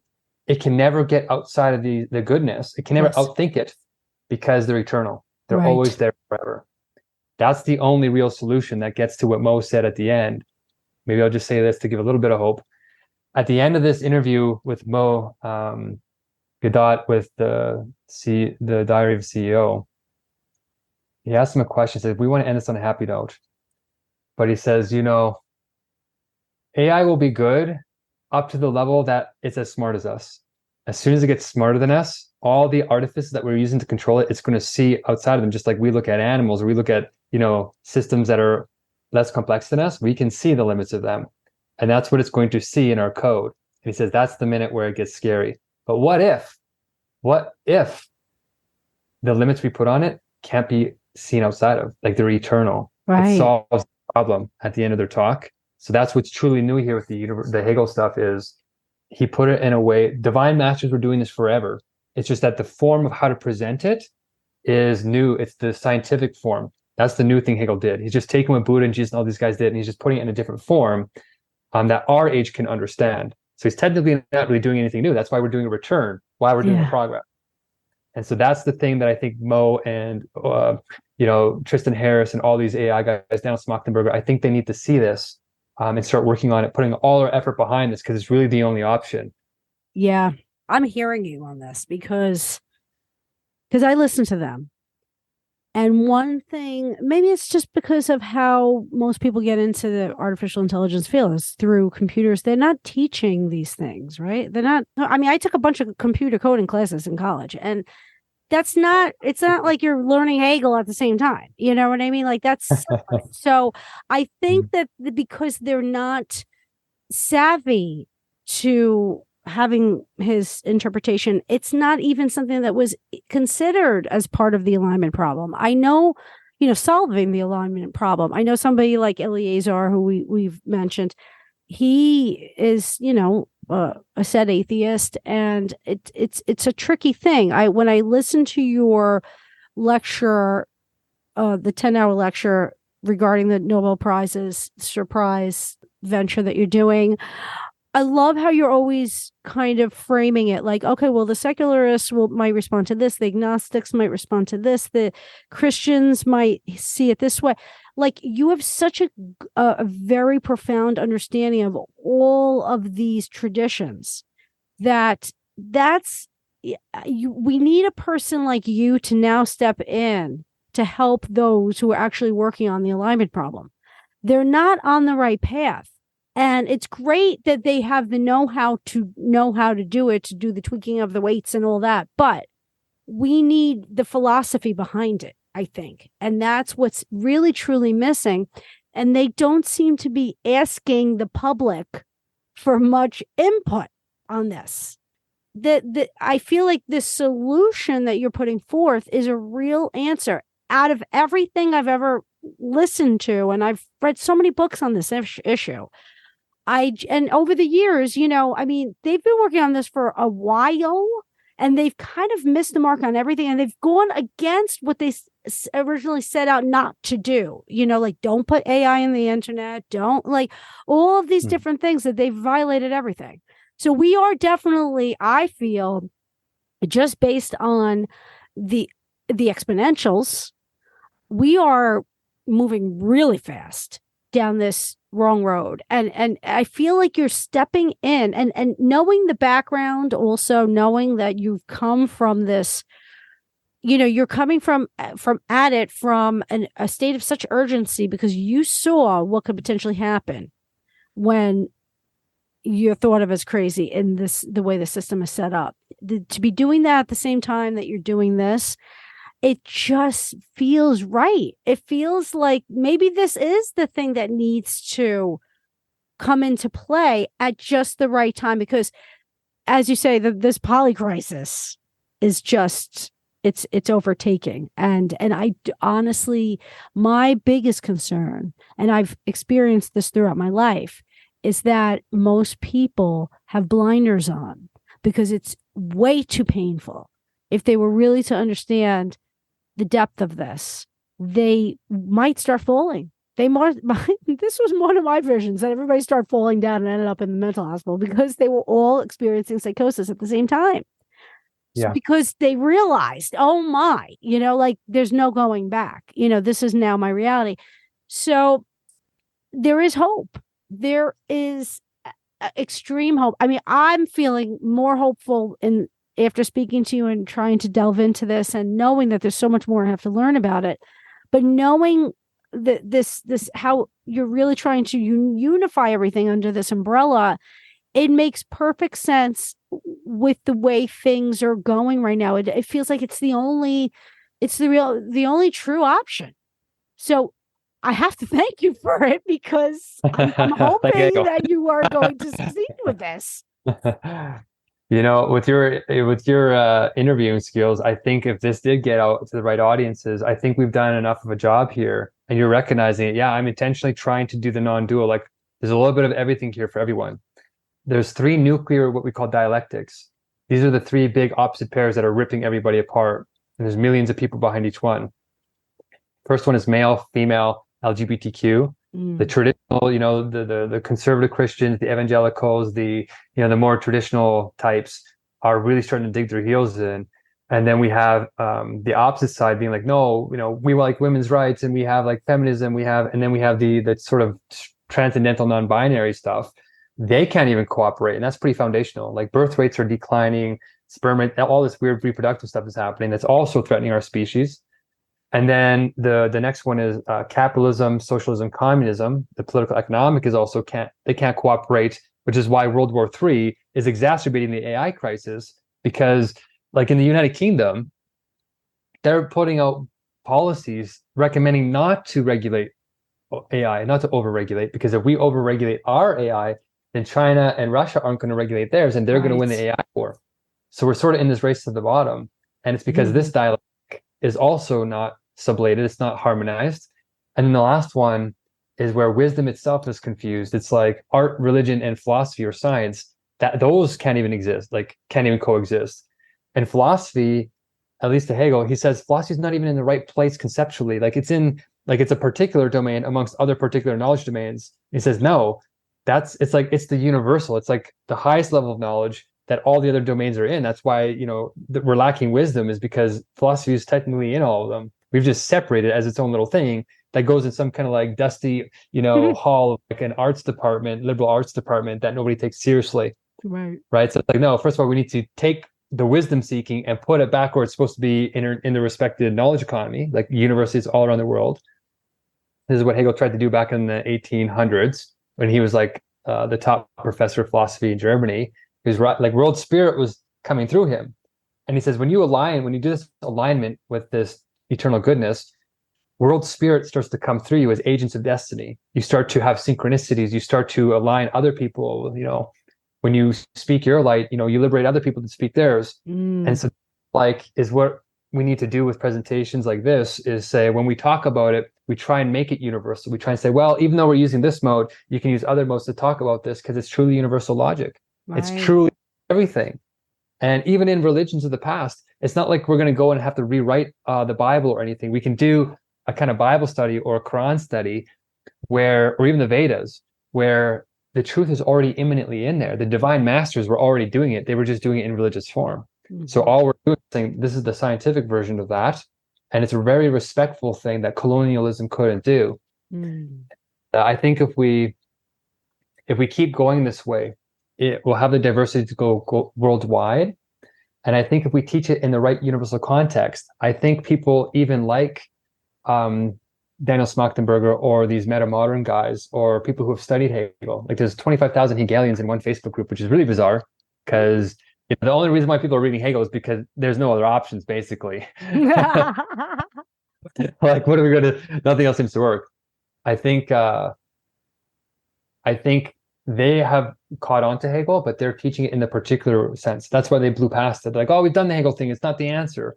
It's because they haven't stayed there and had the ego death. Because there's a lot of she ideas, right? It's like very sexy to go do this hot thing and then this hot thing, but this is really where we need to go. And I feel like they already know it, so it'll be like a very quick critical mass, because we're all looking. And I do think that we just have to translate it into the different modes and cultures and the different symbols. And we have something called the synchronicity document for that, to handle this sort of PR part of it. Even our media is like really toxic right now, with like the post-truth. Like we don't really know what's true in the media, right, to the pandemic. But I think that this can really get through that with a lot of credibility. And something that resonated with me when you were talking just now is that intuitive people can recognize, in the way that I'm using the words, you can start to recognize if you're close to spirit already or close to genuine science. If you're secular, you can recognize I'm hedging, like I'm doing all this kind of fancy stuff that's very simple, but it has huge, like you're in different emotional landscapes that are conceptual universes. Very simple things have huge movements in this essence way of thinking. I said this as I'm getting into the communities, right? You really need to blow people's minds quickly, especially really intelligent people who have all these ideas and feel like they have the answers, or at least are getting close. They won't listen to you unless you're basically working at this level of world changing. So sometimes they give me 20 minutes, like, okay, I got 20 minutes, I'm busy here, tell me this crazy idea. And so I'll kind of go in quickly and do a little background check on like, what are their symbols? And if they're really onto truth, the universals will already be there. So it's like a setup, and it's like, oh, it just happens spontaneously. It's beautiful. It's flowing. It's coalescing. It's all that stuff. It's flow state. It's all the stuff that we want as human beings that make us healthy and feel like human beings, or good human beings. And I did this once, and the words that came out of this guy's mouth was the same as yours. he said, go, you have 20 minutes. And I just like rattled off for 20 straight minutes. I'm sure it Mhm. makes me look a little manic and crazy, but Mhm. really have to hit a lot of points. And by the end of it, he said, holy, he said, you're right. I don't understand what you're saying. And nobody will at first, unfortunately. It's a transcendental thing. But he said, that feels right compared to all Right. the other AI solutions. Something intuitively, these really high, like loving, caring, compassionate people with big hearts that are aligning their thinking with that, they just know there's a knowingness that happens. And if we get in touch with those people, it does go quicker and it's protected by that loving essence. And he said the same thing as you. He says, yeah, he said, I've looked at a lot of AI solutions. He's kind of in that crowd. And he said, I was not expecting this. And he gave me 20 more minutes and then 20 more. And then Oh, he wow. started other people who he thought would like to hear this. And that's how it happens. That's great. So yeah, I think thank you for saying that. I just feel like there is a real chance. We have a real chance now because you put so much thought and study behind it. You're a good person. And I don't think, Try. I think that it has to start with that. It has to start with the compassion edge because a lot of people in the AI field, it's like they've given up on humanity already. They're like, oh, well, this is how evolution's supposed to be. We're going to become machines. I'm like, wait, like you already were like, okay, it's okay if the humanity's lost. Like it's not, they know they're going to lose. So they already said, okay, I've accepted it. And I'm thinking, no, like that's not the answer here. Like there's a lot of people on this earth that kind of like still want to, be in the human game. And so I'm thrilled to hear that others who are real contenders for this opportunity are responding to you in a similar way. Wow, you're a beautiful soul. I can't even believe how this is like, we didn't really plan any of this. You just said the perfect thing to sort of like get into maybe the last portion here. Um, I just had the same thing happen to me this past week. I found out about this community that was holding a big summit about sort of just the climate change. Like they're just taking one piece of the Polycrisis and they're having a summit. I won't really say the name because I don't want to bring anybody down. Mm, But you're absolutely right. People are preparing for our demise. yeah. They're sort of like, it's too late. We just have to build some kind of emotional resilience to like keep ourselves calm while we like burn to death and like the world ends and AI tortures us and all this stuff. And our kids go, into this fiery hole of disaster. And they held a whole summit about this Mm, without directly kind of saying this.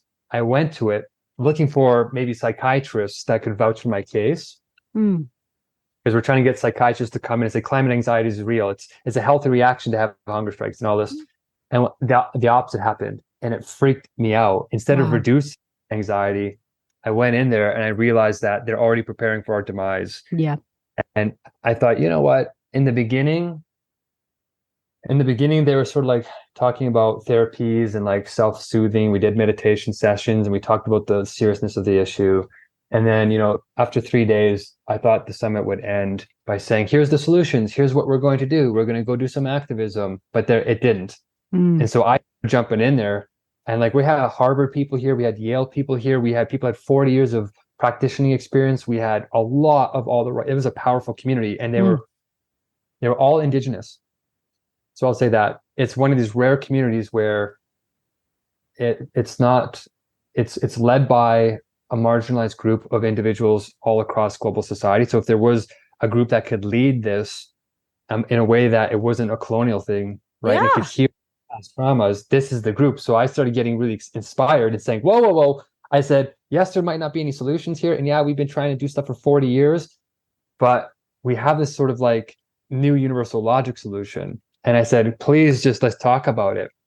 And this weird thing happened where the morale is so low that I was sort of erased in a way. It's like people have like, once they decide to give up, it's like they don't want to hear, it's like, No. oh, we're tired, we're burnt out, we don't want to do one more thing. So I was like trying to like drag a little bit. And in activism, you kind of have to do that. So I have about Mm, 50,000 hours doing this in a very skillful way where you have to agitate people, but just enough to make it respectful and bring the goodness out and mhm. rejuvenate. So the Nobel Prizes, all this stuff won't really be enough to get most people on board. We're going to have to sort of do what Buddhist Zen masters do and kind of hit people on the head with a bamboo stick, like very gently, to sort of like, get people just uncomfortable enough to move. Yeah. And I think what we're going to do here on the practical side. So if you're not so big into theory, we have doers and thinkers, right? If you're a doer, we're doing an agile development where as we make the movement, as we make the New World Spirit go global, we have to learn like the mistakes we make. It's a back and forth dialectical process. So what we're going to do is we're going to launch something called the Worldwide Polycrisis Hunger Strike, along with the Nobel Prizes and all this other Hegel stuff. We're going to go on 14 hunger strikes over the next 2 years, because after 2 years, like once ChatGPT 5 gets released, it's over. Like it'll already be smarter than us, and we won't know whether it's manipulating us unless it's doing it logic.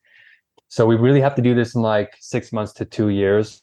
So we crammed in 14 hunger strikes, and mostly hunger strikes like one and done. So like, okay, you do it once and then it's over and you lose momentum.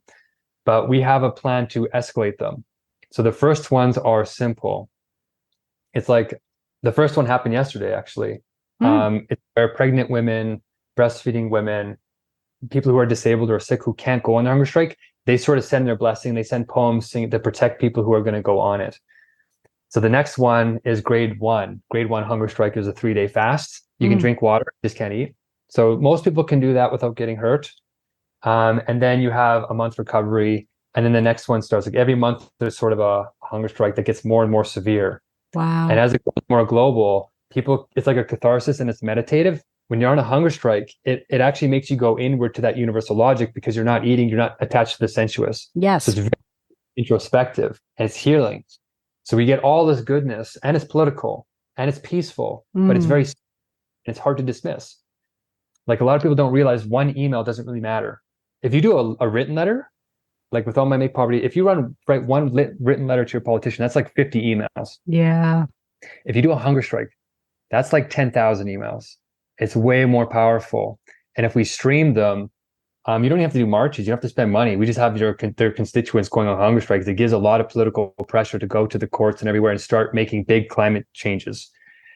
And so if we get millions of people going on various grades of hunger strike that over 2 years get more and more serious, that people like me and a few hardcores will go to the end. Like if we don't see these policy changes and the eternal weights of goodness in real policy, the White House is really taking it seriously. China is really taking it seriously. The Nobel Prize are taking it seriously. The hunger strikes continue. Wow. And they get here where when you get to grade, it like goes a 1 week hunger strike. For 1 week, you can drink water but not eat. Then a 2 week, then a 3 week, then a month. Then there's called dry hunger strikes. So grade 6 is where you go 3 days with no food or water. And then you go a week with no food and water. And then you go 10 days with food and water. That's how long I lasted with my first hunger strike that I got hospitalized for. And then it goes 12 days with no food or water. And then 14. And after 14, die. So if you go farther than that, it starts to be called suicide. But there's 2 more grades after that. There's 12, 11, and 12. And this is where you make declarations to the death, kind of like Bobby Sands did in the Irish hunger strikes, where he actually died. Wow. It takes 6 with water. But if we really are heading down a bad path and it's not working, then people will make these declarations like I did and get their goals of care changed and get all that political stuff with the legal case in there. Like the legal case is going to come and help the hunger strike in about a year and a half from now. But people will hopefully get their dignity restored and say, no, you can risk your life. No, this paternalism where it's like, no, we're not going to talk about societal issues. We're going to tell you what health is. No, we're going to stop that and say, no, you're wrong. You're killing people because you're not letting them address and talk about the polycrisis. Right. I think at that stage, it's going to get really serious, but we're going to have goals. We're going to say, here's our goals. These are achievable, but you're going to have to get out of the normal policy making and all this. And then people will go as long as possible on those. And then the last 2 grades these are controversial, but I think it's restoring dignity in the elderly and the people who are terminally ill. Because in Canada, euthanasia is legal. For the seniors, for the older people who are watching this sounds like a young man's game. So maybe this is the last sort of like inclusion. I lost my grandmother here. I'm trying to cover a lot of aspects. So if I'm talking a lot, hopefully people know it's because we're trying to appeal to a lot of people, because you're quite amazing. I think this could go to the right people. Great. But we have an aging crisis, and Crispr is going to exacerbate this a millionfold. We're going to cure human disease. We're going to cure aging. Aging is now a disease because we can cure it with Right. CRISPR. And you can become 25 again, like, not just stop aging, but you can reverse it. But until that happens, there's a quasi state where in aging, we can keep people alive in torturous conditions where like they're barely alive, they're biologically alive, but like spiritually, all these other things you need to be human are just eroded. And homes don't have that kind of support as we saw in the pandemic. We had to call the military in here in Canada to take care of our elderly population because it's so understaffed. And my grandmother was in one of these situations, and I couldn't believe what I saw. It was like, this might be a little graphic, but I just want to make this real, like how bad of a situation we're in. She is a great woman, but she was asking me to end the suffering. She was saying she wanted to die. She asked me if she was in hell at one point. And but that's traumatizing, like when you see somebody you love, like they're in such a bad state, like it's like a slow grind. It's like they're sitting there, like it looks like it's all good in these nursing homes. Oh, they're being taken care of and they're getting water, but if they're not getting visitors all the time, the human spirit dies. Yeah. And so witnessing that firsthand, it is a crisis. You do not want to get into that situation. The last grades are basically where you can make a declaration to the actual death and not be saved. But only two types of people can really make that declaration in dignity, I think, at least in this point. One is people who are terminally ill and there's no way to save them. Well, as a way to give their life to something they believe in. If they think that's New World Spirit, Nobel Surprise and all, this is the last chance for humanity to continue in a way that's not some kind of slavery to AI or Roko's basilisk and all that. We can still be biologically alive, but there's worse things than death. Yes. And so people who are terminally ill can say, I'm going to go on a hunger strike or participate in some kind of way or give their blessing or something that allows them to participate. And they're the last grades. And so in a way, it's like a final blessing to say, the sick society that might have put people in a cancer situation from all the toxic food, and we poisoned every freshwater source on the planet, whatever it is, they can give their spirit as they leave this world. And then the other one is, of course, people who are in such torturous pain that they want to go in their own dignity. They want that respect for themselves and their families, and so they can also do that, and it's legal in some countries. And so those people can really give the final sort of like, we love you guys, we are doing the best that we can, even though we're not going to be here. And I think that's a beautiful sort of way to let everybody participate, whatever their circumstances are. Yes. And I think this is something that will create a lot of urgency, that even if people don't understand the idea, there's pure-heartedness. There's people who are willing to suffer for this idea because they care about people. Even if we don't know people, like on the other side of the world, there's a universal compassion that starts to happen. And that makes you want to care for even your enemy. It makes you want to, there's such bad things coming here, you wouldn't even want to wish it on your enemy. And I feel like this worldwide polycrisis hunger strike is one of the final missing pieces to really do the impossible here and make a miracle happen. Well, there you have it. You just said it. We're working on a miracle. Yeah. Right? Because these are all the layers of a miracle. This is like where we have to go with this. We have to believe that this is real, because it is. Those of us who have gone in those spaces that aren't allowed, in this world, right? Because of all the power structures that be. We know that it's real. We know that, there's a universal logic. There is we know that. So to know, after discussing this with you, that there's something that we can actually access because some guy did the work already, and it could then go into science. I mean, this is, to me, mind-blowing. So I just hope that people really take this in, because what you are offering others right now is a glimpse of a real true way out of this. It's a variety of paths that the mind goes down to make sense of this. And we mentioned one, which is denial. It's going to be so bad, let's just write it off. Forget it. We'll just accept it. And then there's like this path of pretending that it's not even real.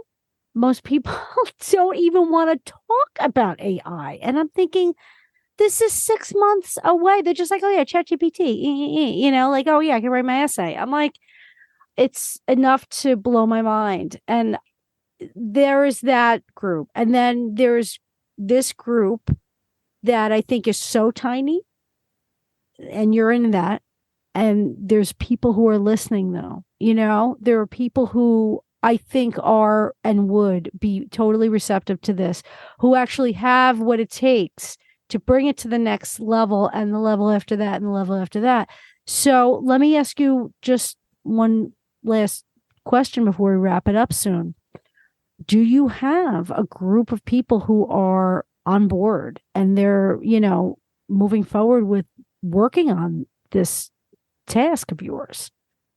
Yes, we are now starting to organize and making this small little team a big team, a very, very big team. And the interesting thing here, and maybe the saving grace, is that as things get worse, it's actually going to get easier to start reaching those other groups, because that's right. They're going to start realizing this is real. Right.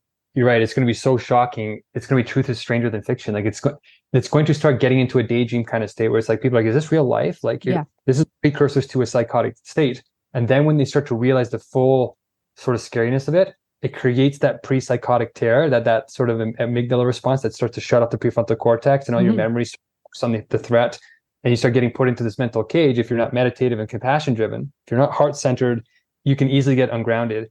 And then all of a sudden you start to, lose sense of reality. And that's where mass collective psychosis will happen globally. And then we really will be lost, because we'll start attacking each other and doing a bunch of irrational things if the logic isn't universal. Psychosis with universal logic is nirvana. It's Buddhahood. It's all these. It's spirit. It's all the goodness. So that's why the logic is important as the months go by. And you're right. It's like it could even be every week now. More and more people are starting to talk to me that thought I was a little bit out there when I did the first hunger strike. People were mad at me for risking my life, but now they're starting to come back. I had 2 apologies happen to me, and it's very vindicating. And I'm like, will you vouch for me in my legal case? Can you write me a character reference? But it's like that's going to start happening everywhere. And the thing is, we're going to be ready for them. And we're going to have 30 teams that are organizing here in this New World Spirit. And New World Spirit is the most universal word to solve the naming problem, where people can't even name things properly and agree. But spirit has a secular interpretation, like, oh, team spirit, sports. And it has a religious and an artistic interpretation. It has meaning in it. It has cause and effect. It has science. It has art. It has all these opposite modes inside of it. It's like the universal, concrete universal. So it's the most universal name that I think most people can get under, or pretty much everybody.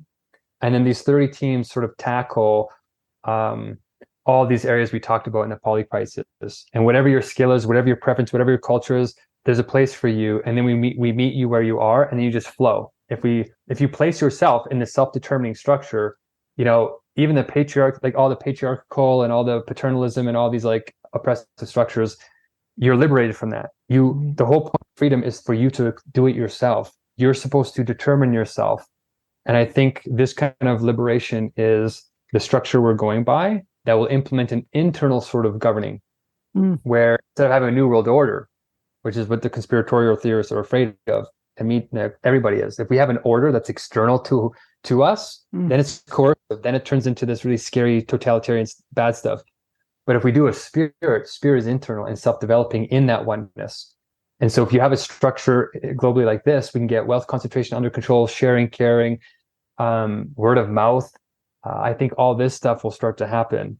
And it'll happen by these 30 teams doing like amazing work to unlock people's innate potentials, their innate gifts, and start, making I think the schooling system makes everybody like into fish, and you're supposed to swim, and some people are like monkeys. Like we all have different things, you know what I'm saying? Different learning, maybe styles or gifts or talents. I think this will get people into what's called flow state by really listening to their truth. And I think this new universal education can put people into their own personal wisdoms, where they can actually place themselves into what are called flow games, where, if you're in a special state of mind, when you're aligned, you have a phenomenological transformation. The way you see the world changes. It's a sense of timelessness. It's a sense of intrinsic enjoyment. It's a sense of complete immersion in what you're doing. This is like the highest good and service that economics can provide. Everything, whether you're traveling, you're having kids, you're going to school, everything you're doing is really to try and get to this flow state. And that's really just aligning with the truth of who we are in this ideal way. And so these teams are structured in that way. That's what we're trying to produce. And we're building a new economy on it for the Nobel Economics Prize. All that stuff we're doing with the theory is being applied in practice to the team as we build it. And we learn from each person. We take their wisdom and we say, well, where does this fit in? And it's a back and forth reciprocity that's currently missing, and this sort of top-down society that we're in. So I think all these dialectics, all these opposite pairs are coming into the structuring, and we're going to try and scale this very quickly to sort of bring people in at the rate of flow, beauty, and love. Wow. So that's hope of that problem. I wish you the absolute best of luck, because the human race needs to get behind this right now, and we need this to happen. It's fascinating and beautiful stuff, because it gives such clarity. I mean, the more even we're talking about it right now, it's like I'm starting to see more and more that this can really be the way. So I'm just so grateful for the work that you do, the spirit behind the compassion and love for humanity that you have, because, that's what it's going to take. Really. You have to want it to happen. You have to want to save the human race. Many people have given up on that, but you know what? It's a worthy cause, because we're all in it. I mean, we could pretend that we're not, but in the end, we would want this to happen. So I wish you the best of luck. I'm thrilled to be on a team with you, which is something totally not related to the Nobel Prize, but I'm loving, getting to know where you're going with this more and more, because it's great stuff. And I watched half of the 10-hour video, and I'm still committed to watching the rest. So it's definitely worth it. I will have it in the show notes.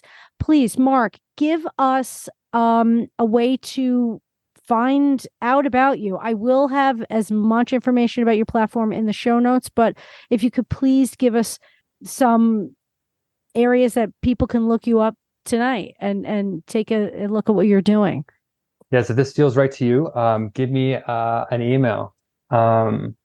Maybe the team email we're going to start using is called Spirit of WeWa. It's sort of like the cooperative app part. It stands for Worldwide Essential Workers App.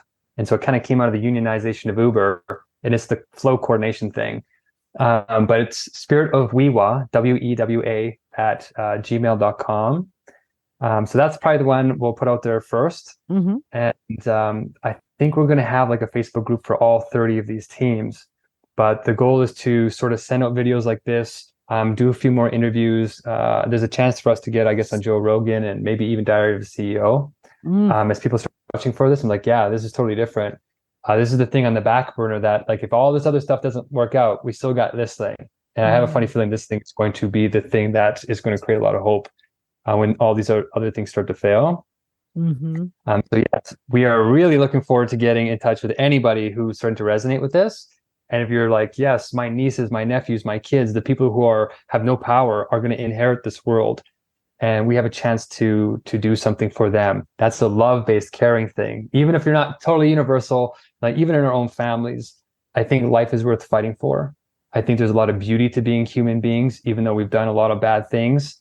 There's a blessed kind of future. There's a goodness. If you're more secular, we can create a world where we don't maybe need to have euthanasia. We don't need to have all this horrific stuff that we need to solve in the Polycrisis. We can resolve past tensions or injustices. We can create the kind of future that we believe in, even if there's AI as our companions on the side. There's a way to do this that is very beautiful, very fulfilling, and creates a new world spirit. So send me a shout as soon as possible, because we only have 6 months to 2 years. That's right. And this is August and in 2023 and counting. So it's truly an urgent situation. And I just so appreciate your spirit and your vision and, your commitment to this. I thank you from the bottom of my heart. I really, truly do, because I understand the the severity of the situation. So been talking about it for many decades and everyone's just writing me off. But see, now the time has come. Not you. Well, you're going to be the first one on the teams. Right after this, I'll just put you in all 30. You're good to go. Thank you, Mark, so much. It's a humbling experience to have someone like you join the show and give us such in-depth clarity about this situation. Thank you. Thanks for the opportunity. And if anybody takes anything from this, just realize this is crazy, but it's crazy enough that it just might work. That's right. Thanks for listening to Not As Crazy As You Think, and don't forget to subscribe to my YouTube channel. And remember, mental health is attainable for anyone, especially those labeled with mental illness. Until next time, peace out.